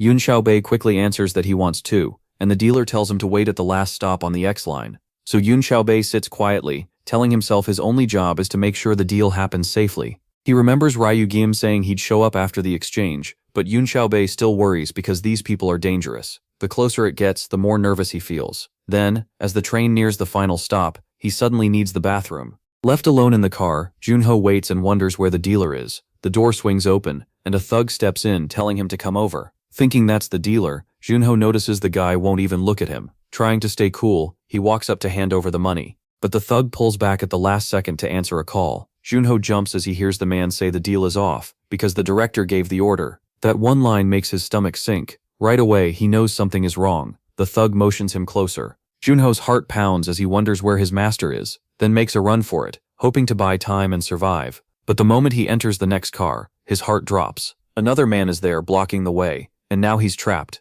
Then a familiar voice breaks the silence, and Junho freezes. It's Dae's Han, who calmly says he's an ally. Junho lets out a long breath, thinking he's safe now that Minguk's brother is here. That relief lasts only a second, because Dae's Han grabs him by the collar and asks the thugs if this brat was causing trouble. Then he slams Yoon Xiaobei into the wall and scolds them, saying he was asleep in the next car and didn't know this was Team 2's trade spot. Yoon Xiaobei is completely confused and can't tell who's on which side. Dae's Han turns to the thug and asks if he isn't even going to greet him, and the man quickly bows and apologizes. That weak response only annoys Dae's Han more. Meanwhile, Ryugyum wanders through the subway like a lost kid, trying to figure out where he's supposed to go. Back in the train car, Dae's Han switches plans and tells the thug to hand over the new pill because he's short on time. The thug says Team 3 hasn't been cleared to get it yet. Dae's Han immediately plays it cool and starts fishing for more details. He says Team 3 will get theirs tomorrow anyway, so where is it being stored? The thugs hesitate, but Dae's Han keeps talking, saying they might as well study it now to save time later. The men start to ease up and almost talk, when both their phones buzz with a warning not to trust Team 3, especially their leader, Daeshin. Daeshin knows right away his cover is gone. Before they can move, he blasts both men across the car. Even while attacking, he apologizes and says he has a good reason for it. One thug blocks a punch and fights back, but Daeshin adjusts fast and takes control again. The other thug, seeing no other choice, injects himself with the upgraded drug. Daeshin instantly knows things just got serious. The thug smashes him into the rail hard enough to shake the train, then smirks and says he wasn't even trying. Daehan grins back and says Team 2's adaptability is impressive. As the other thug forces himself back up, he brags that even if they can't keep up with Team 1, they're still way above Team 3. Daehan is surprised to see him still standing, and the thug mocks Team 3 for being left out of the new pill. Then he lifts another syringe, but before he can use it, Daehan rushes in and crushes it in one move, trying to stop the fight from getting worse. He warns the thug not to look down on his team and charges again, but before he can finish it, the second thug grabs him from behind. He sneers at Daehan for being a weak leader. Daehan grits his teeth, breaks free, and drives a fast uppercut kick into the first thug's jaw. Without stopping, he flips into a clean bicycle kick. The second thug barely moves, which catches Daehan off guard, and one punch sends him crashing into the wall. Dio, watching nearby, blurts out that he can't believe someone like Daehan became a team leader, but Daehan snaps at him to run and hide in the next car. He takes a breath and tries to read the situation, knowing he has no drug boost to rely on. Both thugs inject themselves again and vanish from sight, then reappear behind him before he can react. They hit him hard and send him flying, and the beating keeps going until the windows shake and crack. But when they move in for the last hit, Daehan is still standing, his eyes faintly glowing. Too late, they realize he injected himself too. With a grin, he steps in and ends it with one crushing blow. Junyo stands there frozen, unable to believe the guy who was just on the floor is now the one left standing. That night in the mountains, Ryojom and the others keep the surviving thugs alive for questioning. Daehan sighs that he might lose his job if Ryojom keeps making messes like this, and Ryojom just shrugs, saying the subway was harder than expected. Junyo reminds him that he warned him before, but Ryojom ignored it. Then he asks if Daehan's job would be safer if they killed the thugs after getting answers, and Daehan nearly explodes, yelling that he's insane. Junyo asks if he should leave, but Ryojom tells him to stay and watch the questioning. Daehan says they need to move fast or the thug's disappearance will make people suspicious and cause more problems. He adds that the men probably wouldn't talk even with a knife to their necks. Then Daehan smirks and says they have the perfect person for this. Right then, Yunqing shows up in a bold outfit and confidently sits on one thug's lap. She asks if she really has to do this in front of everyone. Ryojam tells her to get the info fast with her illusion spell. She smiles slyly, touches the thug's cheek, and tells him they're about to have some fun. In his head, the man thinks about all the hard missions he survived for the organization, using them to strengthen his resolve. He believes nothing could ever make him betray the group he values more than family. But when Yunqing uses her charm, he slips into a soft, dreamlike world. He finds himself lying in bed, confused, until he sees Yunqing sitting on top of him. With a tempting smile, she tells him to give her what she wants, and promises he'll get what he wants too. Back in reality, everyone is disturbed by the twisted look on the face of the man who was supposed to be unbreakable. Ignoring that for now, Yunchai asks where the drug is hidden. To his partner's shock, he blurts out that it's in Director Cha Genel's basement. Tian is stunned there was a basement at all. He worked there for years and never knew. Ryojiom then asks why they keep spreading such a dangerous drug when they already know its side effects. In a cold voice, the thug admits nearly every team except Tian's already knows about the operation. Worse, he says the main targets are children, even though the side effects hit them the hardest. Still, he claims he doesn't know why the drug is spreading so fast and says he's only doing it for the money. That makes Tian furious, and he moves to smash the guy's face in, but Yunchai stops him because she has another idea. Inside the dream, she gives the thug permission to smash her, and the idiot starts drooling. He has no idea he's actually on top of his own partner. While the guy goes crazy on top of him, Yunchai says this is way worse than just killing him. After that, Ryojam says it's time to start the mission. He sends Yunchai in disguised as the love-struck thug, with Tian staying behind to support her. The next day, Ryojam runs into Si-Yun at school, and casually reveals that he knows she's Choi Kyung's daughter. He still finds it hard to believe that guy stayed here long enough to have a daughter. He remembers how fiercely that man used to protect kids. Then Dula suddenly shows up and pulls Si-Yun away to get something to eat with her. The story moves to the gym, where he spends the rest of the day training Junho. Later that night, Tian guides Yunchai through the mission with a transmitter. From a distant rooftop, he tells her to act normal, like they aren't talking at all. He warns her to keep a low profile, but she tells him to relax. Yunchai says the place is completely quiet, so there's nobody around to worry about. Tian figures the higher-ups must be away on something important, which tracks. Then his face drops, and he urgently tells her not to turn around. Behind her stand the leaders of teams 1 and 2. Tian quickly tells her to be respectful and move aside for her seniors, still confused about why they're here so late. Just like that, the two leaders step into the elevator and ask why she isn't getting in. She says it's nothing, and calmly waits for the doors to shut. At the last second, Team 2's leader stops the door and grabs her transmitter. He asks why she has it when she isn't on a mission, and demands to know who she's speaking to. Feeling the heavy pressure coming off both leaders, Yunchai suddenly goes quiet. Tian freaks out and shouts for her to answer, but a moment later she tells him to relax, she's already in the basement. When she boldly says the team leaders were easy to handle, Tian warns that something feels very off. Down in the basement, she finds the room completely empty, with only the vents leading farther in. Complaining about how cramped they are, she crawls through and drops into the next room. Tian praises her and says he'll let Ryu Gaem know, but she tells him to wait because what she found isn't pills or any drug supply. Tian Tian goes still when director Cha Zhenyan Priam's voice suddenly comes through the comms. Smiling like he expected this, the director politely asks Yunshai who she is. He says he thought Daehin would come instead. Then Xiaobei Yunshao leans toward the transmitter and admits he'd been suspicious of Daehin's reports for a long time. That's why he met Minguk for dinner one night and secretly took his phone. While Minguk stepped away from the table, he casually planted a virus on it. Daehin instantly understands the stash was never there, because the mission had been blown from the start. He asks Yun Xiaobei if she can get out on her own. In response, she calmly puts a hand on Xiaobei Yunshao's chest and blasts him back with a powerful strike.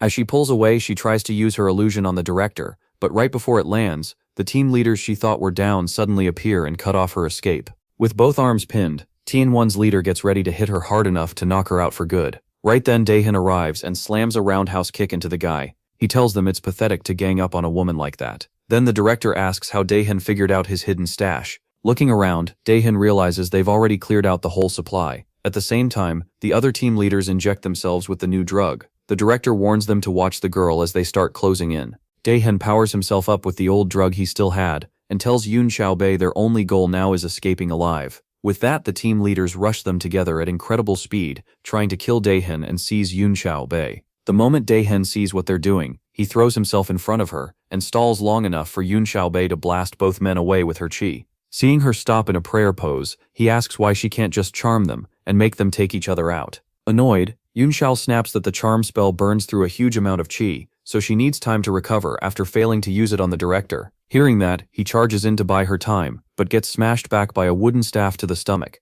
The other leader doesn't let him recover, diving from above to crush his bones. But before the attack lands, the director tells both team leaders to stop, asking if they're really ready to kill a former member of the family. After sparing him, Xiaobei Yunshao asks why Daehin betrayed him when they were like brothers. That pulls Daehin back to the days when Xiaobei Yunshao helped him and Minguk through their worst times. He asks if Xiaobei Yunshao even knows how much Minguk means to him. The director says he does. His little brother means everything to him. He even claims he sees Minguk as a younger brother too. Daehin explains that Minguk is in terrible shape because he once shared his pills. After seeing the side effects, he stopped giving them to him. But somehow, Minguk kept getting more, and Daehin says that's why he keeps getting worse. He says plainly that his brother is the only reason he came this far. At that, a sick smile spreads across Xiaobei Yunshao's face. He admits he was the one giving Minguk those pills the whole time, and Daehin completely snaps. He drives a savage punch into the bastard's stomach, sending him flying into the wall. Both team leaders freeze at the sudden burst of power. Then they spot two empty injectors on the floor. When blood starts pouring from every opening in his body, Yunxing realizes in horror that he overdosed on the drug for a huge power boost and ruined his body in the process. Consumed by rage, Daehin demands to know if the two team leaders were part of it too. Instead of answering, the director kicks him hard and sends him crashing into the wall. With Daehin finally down, the director turns to Yunxing. Meanwhile, our guy is sprinting outside after getting Daehin's distress message. As Jae Yunxing's men dump Daehin off a bridge and take Yunxing away, Ryugeum races across the rooftops, pushing through the night as fast as he can. A little earlier, Ryugeum is at the National Intelligence Service Research Institute, keeping his promise to help with the research. When Daehin suddenly calls, Daehin sounds desperate, saying he's going to back up Yunxing and telling Ryugeum to come right away. Ryugeum instantly tenses up, realizing the organization may have uncovered their plan, and he rushes out at once. Back in the present, Ryugeum feels a familiar aura nearby and changes course. Meanwhile, Daehin keeps sinking lower, but refuses to give up, even as the water drags him down. As the seconds pass, a strange calm starts to wash over him, and just when his sight starts fading, he sees someone coming. For a second, he thinks it's his father, but it's actually Ryugeum. Ryugeum pulls him to safety. Catching his breath, Daehin thanks him and says he owes him again.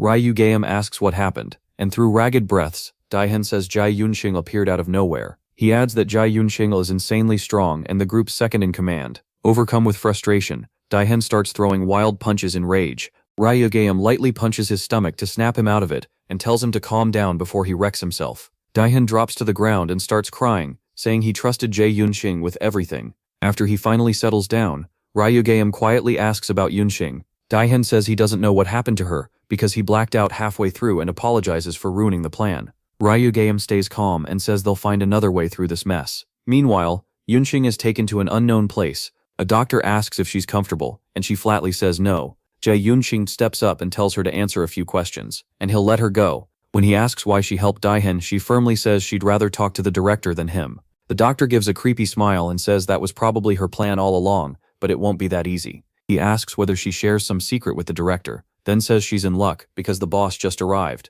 He quickly bows as Jong-won walks in. The fat boss laughs, saying he only stopped by for a drink, but it looks like they have a guest today. Jong-won waves the doctor out. Once they're alone, he sighs and says his subordinate can be annoying, though he does his job well enough. Yunxing agrees that the man is sharp. Jong-won then tells her not to hurt his subordinate, because he sees him as family, but before he can finish, an illusion flashes behind him. Yunxing moves at once, slipping behind him, but Jong-won reacts instantly and throws a heavy punch she barely avoids. The woman realizes the beast before her is exactly the same as he was back then, when he was called Choi Kyung. Jong-won straightens up and politely says he's adapted well to this time.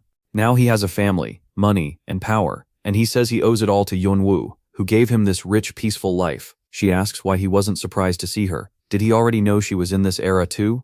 Yeon-woo pours another drink and says it isn't that shocking since he also ended up here somehow. Then he asks if Chokryo-jum is here too, and whether she really betrayed Ok-yeon to stand with him. Yeon-woo keeps her cool and calls that nonsense. She says she only got close to Ryo-gyam as part of a spy mission, adding that he's pretending to be manager for Dula, the girl Jeon-won has been looking for. Still, her nerves show, and sweat runs down her face. Leaning back, Jeon-won says that's big news, and asks if she told Ok-yeon yet. Yeon-woo smirks and calls him naive. Yeon-woo would be happier if they caught Ryu-gyam first and reported it later. The beast just laughs at her. He asks if this little scheme is really just her trying to win back favor. Yeon-woo shoots back that he never used to avoid a fight. Yeon-woo chuckles and says he doesn't waste time on useless battles anymore. He adds that this meeting isn't part of Yeon-woo's plan, so it can wait until they're called again. Unlike his old life, he now has people and things he wants to protect. The story cuts to Soon, furious while waiting for her ride. She mutters that she'll fire the staff. She told them to come early so she wouldn't miss acting class. Just as she's about to call again, a hand lands on her shoulder. She turns, and a man covers her mouth and drags her off.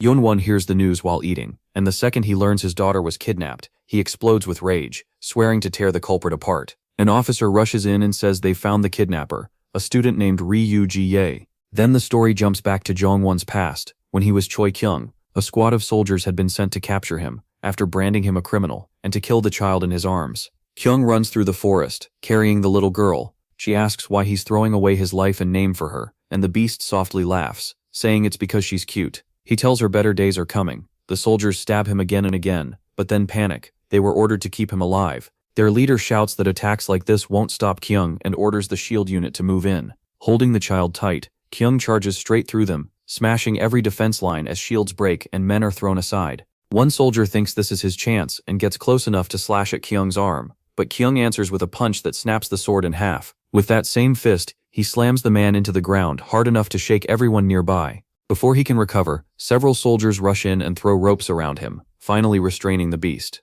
In the middle of the chaos, one of them grabs the child and beheads her right in front of Jeon-woo. As her body drops, Jeon-woo go wide with rage and his aura erupts. His body shifts into full beast form, and the soldiers realize too late, they've unleashed something they can't control. Then the story returns to the present. The big man wakes from a dream beside Ji Yun-il and asks if the doctor found anything. The doctor says Ryugyam and Daihan seem to be involved, and their real target may be the ampules. He tries to calm him, saying he'll take care of it himself, but the president says no, he'll handle it personally. Meanwhile, Security Team 3 comes to check on Daihan. They ask what happened to him, and complain their team is getting left out again. When they keep pressing him, they reach out a hand, but Daihan knocks it away and tells them to get lost. He feels bad inside, but acts harsh, calling them useless trash he can't count on. Really, he's trying to keep them out of danger. It works, and they leave offended. Once they're gone, Daihan lies back to rest. Then Ryugyam shows up with the nerd Junho. Ryugyam confirms Daihan's team is gone, and the three sit down to figure out where the drugs are hidden. They still can't reach Manwi-rai, and Ryugyam warns them not to rush. Daihan says since the deal's stopped, the stash must be hidden somewhere secure. Then the nerd comes up with an idea. The president's daughter Shun might know something. Daihan says the kid's bolder than he looks, while Ryugyam asks if he's seriously suggesting they kidnap her. Just then, Ryugyam gets a call from Daiwola. She sounds panicked and says there's a huge problem and she needs him fast. Ryugyam quickly asks if someone's attacking her, but she says it's even worse. Her friend Suyun has been kidnapped, and the one behind it is the bully Jae-il. The scene shifts to Jae-il showing an ampule to Suyun. He laughs, saying he never thought something this strong could stay hidden from the world. Suyun yells, demanding to know where she is and why he's doing this to her. Jae-il grabs her cheeks and tells her to stop acting. He says he already knows her father is the CEO of the pill factory. Then he pulls a blade and threatens to ruin her face if she doesn't talk. Right before he can hurt her, Daewoola rushes in and tackles the bully away, saving her friend. Janel flies into a rage and injects himself with the ampules when he sees Ryugyam,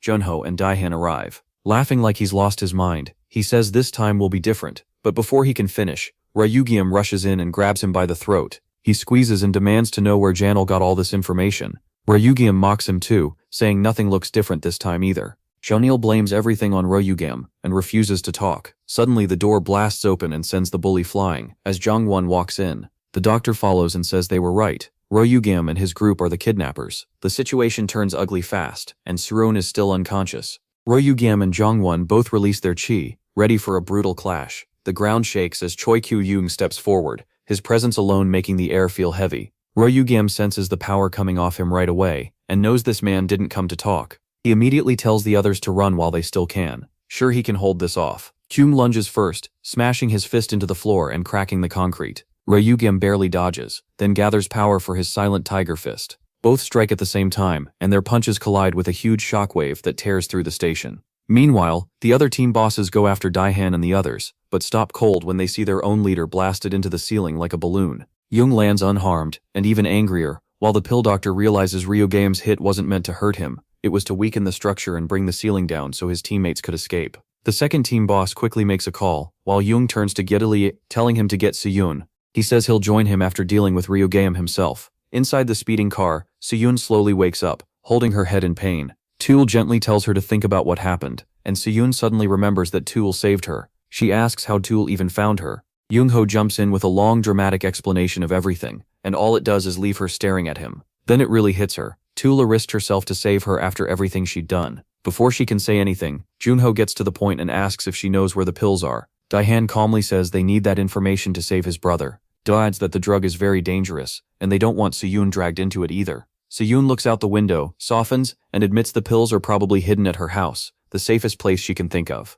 A moment later, the car screeches to a stop outside her home. Daihan gets out first, only to find a crowd of goons waiting. He sighs and says even after driving like crazy, he's almost ashamed he was late. Youngli steps forward with a smirk and says they rushed to get there first too. Then he asks if Demlaharn really plans to fight all of them alone. Demlaharn flashes his usual cocky grin and says he'll take every last one of them himself, then injects another dose without hesitation. Xiaobao just yawns, and the fight erupts. Demlaharn charges in, trading blows and dropping several guys with ease. When one thug swings at him, Demlaharn blocks it and fires back with a heavy punch, shouting that he'll never lose to weaklings like them. But before he can breathe, 3 thugs rush him together and slam him hard enough to send him flying. Duel flinches, wondering how Daehan thought he could fight all of them alone. Seyun quietly says all they can do now is watch. Yunho's hands shake, but he decides he has to jump in. Before he can, a familiar voice cuts in, asking how a whole squad ganging up on one man is supposed to be fair. Everyone looks over and sees Daehan's team arriving to join the fight.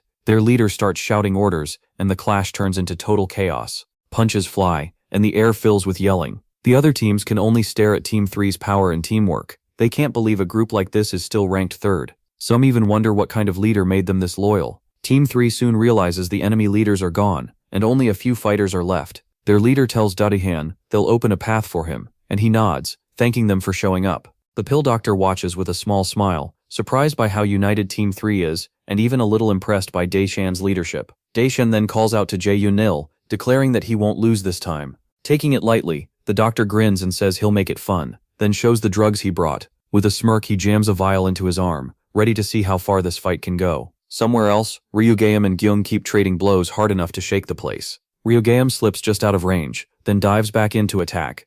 As he moves, he says he's been thinking, and now gets how Kyung sees the people under him, trying to talk sense into him. Kyung says nothing, and blasts him away with a hit to the stomach. Ryugyam skids across the ground, while Kyung growls for him to die. Seeing words won't change anything, Ryugyam grabs an iron rod. He decides to end this fast, thinking that in this life and the last, Kyung has always trusted the wrong people too much. Dian uses his final vial, knowing this has to finish it. Jonin mocks him, asking if he's still holding up. Even with his whole body burning from the inside, Dian knows he can't stop now. He jumps in with a heavy punch, but the pill doctor easily slips aside. Dian throws a wide hook next, and Jonil dodges that too with a grin. Then the doctor finally goes on offense and swings his own hook. Daihan raises his arms to block, but the hit never lands. He slowly opens his eyes and sees Jonil standing there calmly. Jonil says he was only passing time, though this fight isn't fun for him at all. then suddenly grabs Daehan and slams him into the ground. Daehan grits his teeth, gets up and asks what he means by killing time. The pill doctor leans in and says explaining it might be more fun. He tells Daehan that starting today, CK Shields is finished. All he needed was a distraction so he could steal every pill in the middle of the chaos, and everything happening now has been part of his plan. He goes on, saying he always knew their boss was different from the others, someone with huge strength even without drugs. He says he could never understand that, until one day he heard an interesting rumor, there was someone else just like him, and now even Chokri Gayam has that same trait. That gave him an idea, so he found a drug-crazy kid, and told him who really owned the pill company, setting the kidnapping in motion. Things moved even faster than he expected, because of Dula getting involved. After that, he purposely led their boss to the kidnapping site, and pinned it on Ryu Gayam. He says it never mattered who won that day, as long as the plan kept moving. Still trying to process it all, Daehan asks if that's why he gave the drug to his brother. Hyundai laughs and makes fun of him, saying he clearly wasn't listening. That part was never planned. He did it just because he felt like it. Same as how he's messing with Daehan now. That sends Daehan into a rage, and he charges again, but Hyundai cuts across his body before he can react, slicing him several times. Daehan realizes the pill doctor is using tiger claws. He still rushes forward without fear, which only makes Hyundai smile. Set on landing even one clean blow, Daehan keeps attacking, but every try ends with more cuts until he's covered in wounds. It's obvious now, Kyungil is just playing with him as another deep slash lands. Daehan starts to lose focus and wonders if this is the end. Then his face changes. The frown turns into a grin, and in a flash he's behind Kyungil, asking if the maniac had fun playing with him. He says he thought his old approach was the only way to win, then calls Kyungil careless and drives in a brutal hook. Several ribs crack, and the doctor goes flying. Daehan had entered a state called Jungryeo, a calm meditation method Ryu Gayam once told him about in the car, where the body stops rushing and the mind becomes clear. Looking down at Jeonil, Daehan calmly asks if he ever wondered why their strength was different. This is the answer. The louder and more chaotic everything got around him, the deeper Daehan sank into stillness. Then he stands and demands to know where the pills are. Outside, Duel notices several thugs leaving the building with briefcases, and wonders if the pills are inside. Junyo asks Yoon if that's really them, but she helplessly shakes her head and says she doesn't know what's in them or what to do anymore. Trembling, she says her father will be caught soon, and then she'll be alone again. Daehan walks over, crushing a used vial underfoot, when Jeonil suddenly jumps him from behind and slashes his stomach. The pill doctor smirks, and says Daehan's last hit almost put him to sleep. Daehan's eyes widen. His first strike wasn't enough, and now he's out of pills. Before he can move, Jeonil grabs his shoulder and tells him to stop. Since they used to be friends, he says, Daehan should let this go. Daehan refuses, tackles him, and yells for him not to move. Jeonil kicks him off and asks what was so special about his brother anyway. Daehan rushes in again, but gets thrown back once more, as Jeonil tells him he should value his own life over anyone else's. Daehan forces himself up, clutching one of Jeonil's new drugs with a faint smile on his face. Jeonil stares at him in disbelief, and warns that dose will kill him on the spot. Daehan doesn't hesitate. He drives the needle into his arm. Jeonil's eyes go wide as Daehan whispers that none of this matters, as long as his brother lives.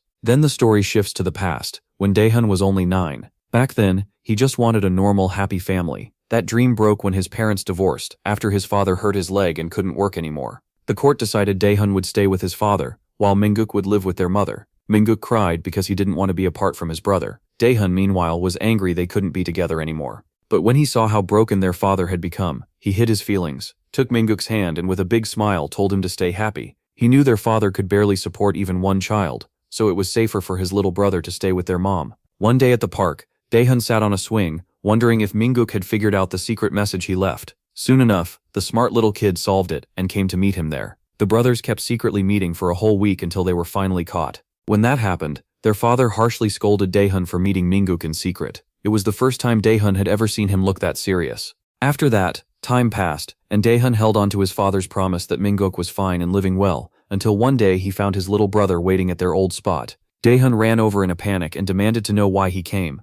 Mingguk's face was bruised and swollen, but he just smiled and said Big Brother was too late this time. When Daehan asked what happened, Mingguk claimed he fell off the swing, but Daehan knew that was a lie. It didn't take long to learn the truth. Their mother's new boyfriend was worthless and used Mingguk like a punching bag. The very next day, Daehan went straight to his mother's apartment and rang the bell. As soon as that gold digger opened the door, he rushed in, grabbed his brother, and ran as fast as he could. That night, they sat together planning where to go next, scared their dad would find them and send them to an orphanage. When he finally did catch up, Daehan thought he was about to get badly beaten. Instead, their father pulled both boys into a tight hug and apologized for not being brave enough to protect Minguk. 2 months later, their father died from working himself to death. With nobody left, the brothers were sent to an orphanage. There, Daehan swore he'd raise Minguk no matter what. Back in the present, Daehan pours all those feelings into one punch that catches Jae-Yoon completely off guard. Even the fallen agents can't believe it as Daehan suddenly starts matching the director head-on. While Jae-Yoon watches Daehan go star platinum on him, he gets excited to see what happens when the old and new drug formulas mix.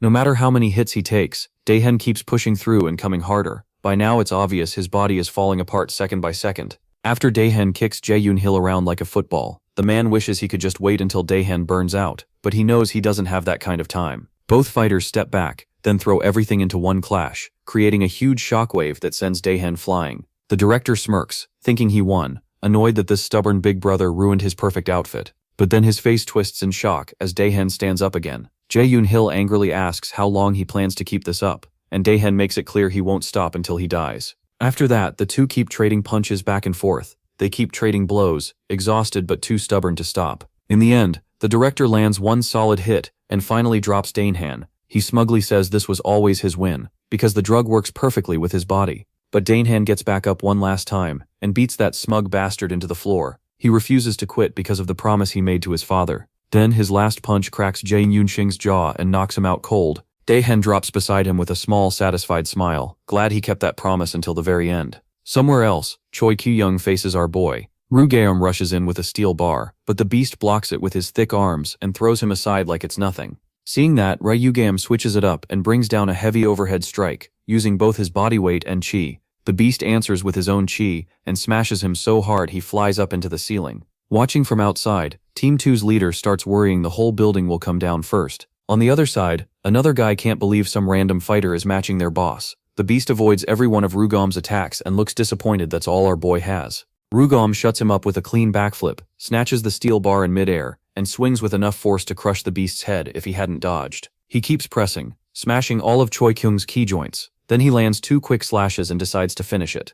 Outside, the team leaders start to panic, wondering who could stop Rugam now but then the beast grabs him by the neck with both hands and drives him straight into the ground, asking if he really thought he was that weak. After that, Choi Kyung throws him into the wall, jumps up with chi-charged fists, and blasts Rugam right in the core. It's insane how this huge monster can jump that high. The beast says flashy tricks don't matter against a man like him, someone who ends fights with one hit. Right after that, his knees give out, and he realizes age is catching up. Taking the chance, the team leaders rush the beast while he's weak. Huge mistake. He grabs their heads and smashes them into the ground, then charges his hands with chi and crushes them like watermelons. Just then, our boy steps out of the dust, and Choi Kyung realizes he only pretended to lose so the traitors would get wiped out. When Rugeum points out that all of Kyung's men betrayed him, the beast bursts into a mad laugh. He starts pounding the ground and hitting himself, saying they turned on him because he failed his family. When Rugeum hears him call himself unfit to lead a family or an organization, he quietly says he doesn't want to fight anymore. It's still his job to protect the organization. Rugeum shuts that down fast, drawing his lightning strike blade and cutting off the beast's hand. He tells the old man to rest, because he was always just Okyun's pawn, used and thrown away. That one line hits Choi Kyung like a truck. Rugeum adds that this illegal empire has gone on long enough, and now it ends. Meanwhile, Choi Kyung sinks into his memories, unable to accept that everyone he trusted had used him. Then his shoes tear apart, and our boy realizes the real battle is starting. Choi Kyung finally shows why they call him the Beast, roaring that no one will ever take what's precious to him again. Rugeum can hardly believe it. He'd heard Choi Kyung was called the Supreme Beast, but never thought the man would become an actual monster. The giant charges at him, and Rugeum braces to meet it head-on. Using his speed advantage, he slashes with his rod and cuts through the beast's left back muscle, thinking that side is open now. As he moves in for another hit, the creature heals at once and smashes him into the wall. Rugeum is shocked, unable to understand how it healed that fast. The monster charges again, but this time its punch hits the wall as Rugeum slips past and slices through its arm in one clean cut. He keeps trying to figure out how the beast regenerates so fast when his attacks clearly land. Then he realizes the arm he just cut off has already grown back. That's when Rugeum understands the real power of Choi Kyung's beast form. Not just crazy strength but terrifying regeneration that makes him almost impossible to kill. Then the beast uses a skill called boar charge and rushes forward like a wild boar. He leaps up and crashes down, trying to crush Rugeum under him. Rugeum blocks with his arms, but the impact shakes him to the core. Worse, he feels his strength fading. It's like he's trapped in an invisible box that's suppressing his energy and stopping his full power. He realizes there's no point trading hits if the beast just keeps healing, so he pours everything he has left into his weapon, feeding it energy until the rod bursts into flames. He's hoping fire can finally stop that insane healing. Calling it his final strike, Rugiom rushes in with everything to end it in one blow. At the same time, the nerd and Duel yell at the men stealing the ampules, telling them to bite, but their leader tells everyone to ignore the kids and keep loading the goods. From her car, Shon sees another armed group show up and wonders who they are. Back in the fight, the beast readies a final move. He jumps high and unleashes a technique called Gentle Wind Shatter, sending shockwaves strong enough to rip through the ground. Rusham takes it head-on and barely stays standing, coughing blood but refusing to drop. With his last bit of strength, he charges again and uses his own ultimate move, the Fireless Extinction Sword. His weapon erupts with scorching power, engulfing the beast and burning through him in mid-air. The regeneration finally stops, and as his body gives out, the beast accepts defeat. When it ends, Rusham tells him no one can protect something forever. He says even he couldn't. Living in this era taught him something important. Instead of trying to protect everyone himself, he should have taught the people he loved how to protect themselves. With a heavy heart, he admits he was wrong too. As the beast turns back into a human, he makes one last request before he dies. Choi-kyung asks Rusham to teach his daughter Sign how to protect herself, smiling faintly as his strength fades. Right then, someone else steps in, saying he already knew the beast would lose. From the shadows comes a man dragging the unconscious Jernil. The newcomer, a green-haired killer named Haji Hyun, is another of Akyun's loyal men, and he's clearly fine with bloodshed. The injured CEO looks at him nervously and asks what he did to the doctor. Ji-hyun smirks and says he promised the redhead a nice position if he stole the amp to his right. To him it was all just chess, and Ji-hyun was only a pawn. He admits things didn't end as planned, so now he's here to clean up himself. Ji-hyun says Okien ordered the amp buried far from this world, and everyone tied to it has to die. Meanwhile, at the theft site, the new group has already beaten the thieves and taken the bags. As the focus shifts back, Ji-hyun swiftly cuts off the doctor's head, killing him instantly. He smirks and says the killing part was his own idea, then turns to Rusham and the president and says they're next. The beast doesn't hesitate and charges at the psycho, throwing a punch backed by 400 pounds of rage. Rusham stares in shock as the blow tears through the air, ripping through what looks like Ji-hyun's body. But the real Ji-hyun is untouched, already high in the air. He flips and lands smoothly while the beast drops to his knees, clutching the family he just lost. Ji-hyun mocks him for losing his mind over something so small, saying Okeon had already predicted the beast's weakness for his children. Laughing, he asks if Choi-hyung really thought he and Okeon were his true family. Then he turns to our guy with a dark grin, saying you always eat the tasty ones first. Then he bursts into wild laughter. Ji-hyun lunges forward, and the two clash head-on. Their aura and chi slam together and shake the air. For a second it looks even, but the psycho overpowers our guy. Ru Xiaobei can't believe it because from what he remembers this man was never this strong. He knows that with how drained he is now, he can't beat him. While Ru Xiaobei is thinking, the green-haired man vanishes and appears on his left, ready to smash him again. Our guy is sure he hears some kind of voice, and when he looks at the man's shoulder, he sees something glowing. He wonders if that light is the source of his crazy power, but no matter how fast he tries to react, his body won't move in time. Luckily, before the hit lands, the beast jumps in and slams the greenhead into the ground, pinning him there by force. The beast reminds our guy about his promise, and tells him to leave while he holds the psycho down. The psycho laughs and asks if the beast really thinks he can stop him. Choi-kyung quickly understands what's happening, and looks around until he spots a stack of gas cylinders and gets a desperate idea. He quietly apologizes to his daughter, grabs the greenhead by the collar and slams him into the tanks, causing a huge blast that swallows them both. At the same time, the nerd and Duel are boxed in by the men who just showed up. One of them grins and licks his lips, making his bad intentions toward the girl obvious. Junyo starts freaking out, not knowing who these men are. He also worries about Daihan and wonders if he should jump in. Then he takes off his glasses, shouts, and charges in with an attack that was never going to do much. Luckily, Ryugeum gets there first. He calmly says this will only take a second, and gets ready to handle all of them himself. He tells the other two to get somewhere safe. The men panic as soon as they realize this is Ryugeum, the same threat their boss Janel warned them about. They cannot believe he made it here. Back at the blast site, the president is badly burned on one side of his face, while the green-haired man only has minor scratches. What really sets him off isn't the pain, it's that his pricey clothes got wrecked. Later, Junho rushes back to the room where Ryugeum seems to be treating Dahan and his brother. He pours out such a huge amount of power that the force spreads through the whole area. Sweating hard, he says they can still be saved. Meanwhile, Duel tries to comfort her friend and hands her some water, but Sreen is clearly shaken after what Ryugeum told her about her father. Now that everyone should live,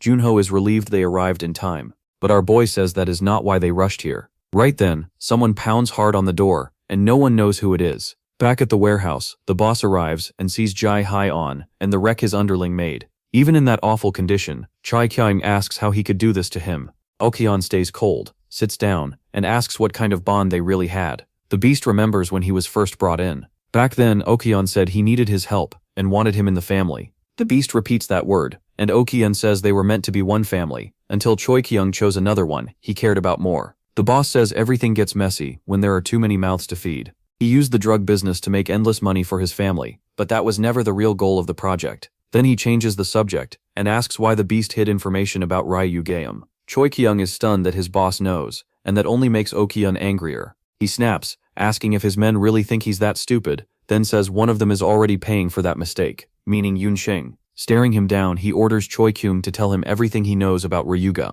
The pressure nearly crushes the beast, but he stays quiet to the very end. Oh-kyun is clearly disappointed, so he stands and leaves, while Ju-hyun kills his former ally without a second thought. Oh-kyun remembers seeing Ryu Gaeum with the president, and starts thinking about his next move, now that Ryu Gaeum has government support. Meanwhile, our boy asks the president to let the newly orphaned girl stay in the fear. Noticing how crushed Sai-Yuan looks, Dula says they can still live together if she wants. Sai-Yuan is honestly touched by her kindness, but turns it down because she wants to learn how to stand on her own now. The director seems a bit worried about an aura farmer and a lonely girl living together while they're both so young, but our boy says it is fine because he'll be leaving soon on a long mission. The director freaks out since that was clearly not the deal, but Ryu Gaeum tells him to relax. He plans to come back when it's over. Hearing that, the director turns to Papa President in tears, but the president quietly shuts him down. He says if Ryu Gaeum promised to return, then they should trust him and give him any help he needs. That kind of respect is king level, and it earns a deep bow from Ryu Gaeum, who has only bowed to his master before. Then the president asks where he is going. That makes him remember when Jaihu Gaeun showed up and said he came to clean up Choyang's mess. Back then, the beast said he still wasn't ready to face Okyun's men. Still, he mentioned there might be a hidden place somewhere in Baekdu-sain that could help him regain his old strength. The scene moves to our boy in the foggy forest near Baekdu-sain. He knows he can't fight a monster like Jaihu Gaeun as he is now. He also has to reach his peak if he wants to bring down Okyun next. As he goes deeper into the forest, he feels an icy wind coming from a huge opening at the foot of the mountain. When he walks inside, he is stunned by what he finds. In front of him stands a perfect copy of himself from 900 years ago. He looks it over carefully to make sure it really is his replica. He is certain this is what Choi Yun-shing wanted him to find, but it still feels like a trap. And sure enough, the second he reaches out to touch the clone, it fires off a killing blow that he barely avoids. He quickly shifts into his basic fist stance, but the clone copies it exactly. Our guy can't believe anyone else even knows that style, so he answers with a full power one flash fist, but the clone uses the exact same move against him and beats him with it. That leaves Ryu Gaeum shocked. How can a copy overpower the original? The water under him starts freezing as the clone slowly walks closer. Then the clone's face begins to change, and our boy can only stare in shock as it becomes a face he hasn't seen in centuries. A long time ago, when he was still a child, he used to follow a wanderer with a huge sword. The man called himself the Nameless One, and Ryu Gaeum knew right away he was no ordinary person after seeing him cut down a raging bear with perfect skill. That beast was infamous for killing 1,000 warriors. The Nameless One also saw something special in the boy and asked his name. From then on, he taught him every technique he knew. Once Ryu Gaeum had learned all he could, the Nameless One vanished without a trace. Our boy never chased after him, because deep down he knew his master was beyond anything he could understand. He never thought he would see that man again, until now. Rujiom asks his master why he's here, and whether he's some kind of immortal, but the Nameless One only laughs and says, it isn't that special. He just moves through time more slowly than most people. He admits his body is getting weaker and fading away with every minute, but he still smiles, happy they met again. He remembers once saving a mighty round man, who looked like he could cosplay Kung Fu Panda. Their time together was short but fun, and they traded stories, including some about Rujiom. When the Nameless One met that big guy again, 900 years later, he had a feeling he would also meet his disciple once more. After hearing that, Rujiom asks why his master really came here. The Nameless One says it will still take a long time for him to recover his old power. Even so, he wonders why his disciple is so desperate to get stronger when he's already far beyond anyone alive today. Kneeling on the frozen ground, Rujiom says his mortal enemy woke before he did, and gained terrifying power. That's why he needs strength fast. Hearing that, the Nameless One smiles sadly, and says fate can be cruel. He then tells him an old prophecy about the one who will become the final wall against evil, trying to rule the world. He believes that's why he sensed something special in Rujiom. When they first met, his master tells him to stand, because he still has great faith in the disciple he trained. Meanwhile, In the dark room where Eunhye is being held, Okian walks in. He complains that getting information on Rujeom is hard now that the government is shielding him. Seeing her confused look, he reveals he already knew she was working for Rujeom. He noticed Rujeom's chi still inside her back at the airport. Then, after the meeting with Choi Young, the fear in her eyes made it obvious she was scared of ending up like him. Suddenly, she remembers everything. She recalls being knocked out by his overwhelming energy. The memory terrifies her, because she has no idea how strong Okian has become. As Okian calmly asks one last time where Rujeom is, Jihyun enters, dragging the final body into the basement. Then he confirms her fear, that the Choi Young she knew is gone for good. He drives his hand into the fresh corpse and says he was being merciful before, when he let Choi Yoon keep his personality. This time, he has no plan to show that kind of mercy. He puts the beast's original heart into the new body, and Eunhye watches in horror as the flesh twists and reshapes into a living form. She recognizes it at once as the forbidden spell. Okian admits that even he would suffer serious backlash from using it. Then, with a smile that chills her to the bone, he pats her head and tells her to be a good girl and wait for him to return. It seems he has something much more important to handle. The scene shifts to Daipwon and Minguk eating dinner together, with Big Brother trying to get him to eat, but Minguk won't touch the food, crushed by guilt over the greedy mistake he made. Daipwon tells him to let it go and enjoy the meal he made. Minguk can't understand how his brother, who can barely fry an egg, somehow cooked something that looks this good. The real chef, it turns out, is our boy Junho. After dinner, Minguk finds out all this help came from Rujeom.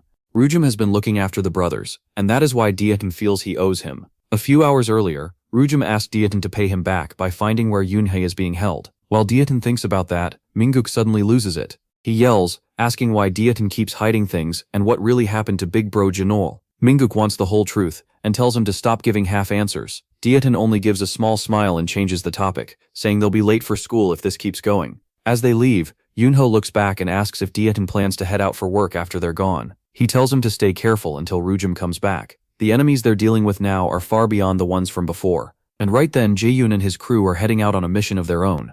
Elsewhere across the city, the famous actor Naeem sits on a bed, checking headlines about his leaked dating scandal with actress Harry. He realizes his career is done, then looks at her when she asks if he's ready. Since everything is already ruined, he decides there's no point backing out now. In the shower, Naeem hears the door open and freezes. He thinks it's just Harry messing with him, but instead of something sweet, a blade sinks into his back. Soon after, a thug drags him out, barely conscious, and brings him to Jaehyun. Jaehyun tells the actor to keep quiet unless he wants another hole in his body. Then he sets down a strange buzzing device and asks what kind of sick stuff Nam is into. Nam swears he would never use anything like that, but Jaehyun cuts into his thigh and tells him to follow the script. After they finish recording the blackmail video, Jaehyun orders him to stay off social media for the next 5 months. More than that, he tells Nam to turn down the biggest role of his life, because it already belongs to someone else. Later, Jaehyun's crew praises him for taking out all the rival actors himself, which leaves the best roles open for Yoonwoo. Still, some wonder why he's still going after more people when Yoonwoo is already on top.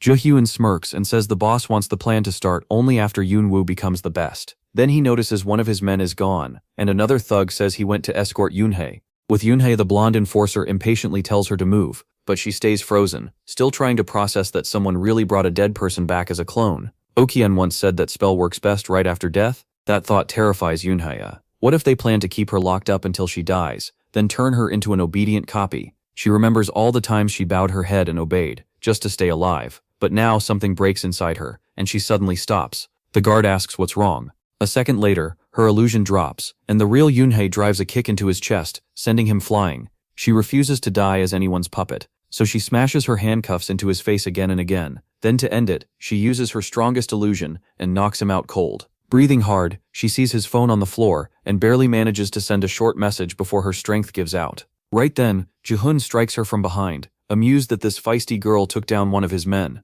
As she falls to the floor, Eunhye prays her message gets through in time. Somewhere else, Dan checks his phone. A new message from an unknown number confuses him. It only has 2 words, Ye Yeonwoo. Dan wonders if it really came from Yeonhee, and if so, why the message is so vague. As he thinks about calling back, his phone suddenly lights. He answers carefully, but all he hears is mocking laughter. Jaehyun thought he was calling Ryugeum, and starts mocking him for hiding like a coward. Dan Shomne stays silent, but Jaehyun somehow realizes this isn't Ryugeum on the other end. Even so, he says to come find him in a week if he wants Yoonhee alive. The next day, Dan Shom spends all his time trying to figure out who Yeonwoo is, but nothing fits, no matter how much he thinks about it. Tired and annoyed, he wonders if Yoonhee named Yeonwoo because that person is the one keeping her. Then he remembers Ji-yoon's rough voice and starts to think, all of this is tied together. So he decides to stop wasting time. He needs to get close to Yeonwoo and learn what's really going on. Then a headline catches his eye. Yeonwoo has suddenly been cast as a lead actor, and the timing feels way too suspicious. So Dan heads to the now empty Shielder office. The role Yeonwoo got used to belonged to Nam, a former client who once hired the company for protection. Dan breaks into the CEO's office and stops at the sight of shelves packed with files. Before he can decide where to begin, a flashlight shines right in his face. Luckily, it's one of his old men, the super loyal gangster from his squad. The two of them start going through the records together. Tien feels a little proud that his guys still show up when he needs them. The tough gangster says he came for his own reasons, but admits he's glad to see his boss again. After a while, Tien finds what he needs, Nam's private contact info. He sets up a meeting, but Nam flat out refuses to talk. Terrified, he warns that the people who attacked him are way too dangerous. Tien plays it smart, and makes him think the CK Shielders will back him up if things go bad. He holds out his card, and Nam almost reaches for it, but then the memories hit him again. He says he can't do it. Those bastards already forced him into a disgusting video that could destroy his career. Dan-hyun realizes the usual pressure won't work on this kid, so he changes tactics. Remembering there was also an actress in the scandal, he casually asks if she's safe. He expected some reaction, but just hearing Harry's name makes Nam break down. A few days later, the final day of Ji-yoon's one-week deadline arrives. He mocks Yoon-hee, asking if she really believed anyone would come save someone as useless as her. With a twisted grin, he says she'll get to say goodbye to their severed heads before he's done with her. That sick talk only makes her angrier, and Ji-yoon enjoys it, saying he loves the face she's making. He adds that he was surprised half of the 4 men who swore loyalty to betrayed him so easily. Then his phone rings. One of his men reports a problem. Nam is live streaming that he's taking the lead role again, and the news shocks the fans. At the same time, the kid in the pink hoodie is panicking, realizing he just streamed his exact location like Dan told him to. Nam nervously asks if those freaks really won't release his tape. Dan just shrugs and says that was the risk he chose to take for his girlfriend's sake. The only thing Dan promises is that he'll make the sick bastards behind this regret it for the rest of their lives. Back with Ji-yoon, he orders his men to move and find that little rat fast. A subordinate says they've already sent their fastest guy. When that man finally catches up to the pink hoodie kid, he calmly asks what he's trying to do. But the so-called kid answers in a deep voice that he was getting tired of waiting. It isn't Nam at all, it's Dahan. The man demands to know who he really is, but Dahan is already putting the pieces together between Yeonwoo and this gang. He realizes this guy is one of the people doing their dirty work. Yeonwoo's message also backs up his guess that the same group took her. Without wasting words, the thug orders Dahan to tell him where Nam is. The bastard even figures out the real actor is probably watching nearby. Over the phone, Nam says this guy is only a lower thug. The one holding his confession tape is higher up. So Dohan tells him to take him straight to the boss. To his surprise, the man walks right past him and says to follow. Watching from a corner, Nam stares in shock as the man suddenly vanishes into thin air, then appears right behind him. Dohan cuts in just in time and stops Nam from being taken. His kick sends the psycho flying into the water. That gives Nam the chance to run and hide. From that one kick, Dahan can already tell this guy is no joke. Sure enough, the maniac bursts back out of the water, angry that Dahan landed a hit. Meanwhile, Ryujium's master suddenly tells him to follow. With each step, everything around him starts to change, until he's walking through a world made from his own memories. His master gives him one simple task: reach the other side of the valley. Ryujium walks through the shallow water, and feels something strangely familiar. The place and even the smell awaken old memories. Then he spots some old friends gathered together and wonders how they got here. They look confused by the question and tell him it's dinner time after training. Then women from his mistress's clan bring food for the warriors, and the group rushes over excitedly. Seeing it all makes him smile a little, and for the first time in a long while he's truly happy to see everyone alive. Then comes the final hit to his softening heart. His mistress appears and pulls him into a tight hug, gently telling him it's time to go home. He drops to his knees, just like his master expected. This was clearly the hardest test for him, but it also clears his head. He finally sees that clinging to the past is what held him back all this time. His master watches in silence, waiting to see what he chooses. Without even pausing, the aura farmer lets go of everything he loves most to chase a better future, and one where he can beat Okeon.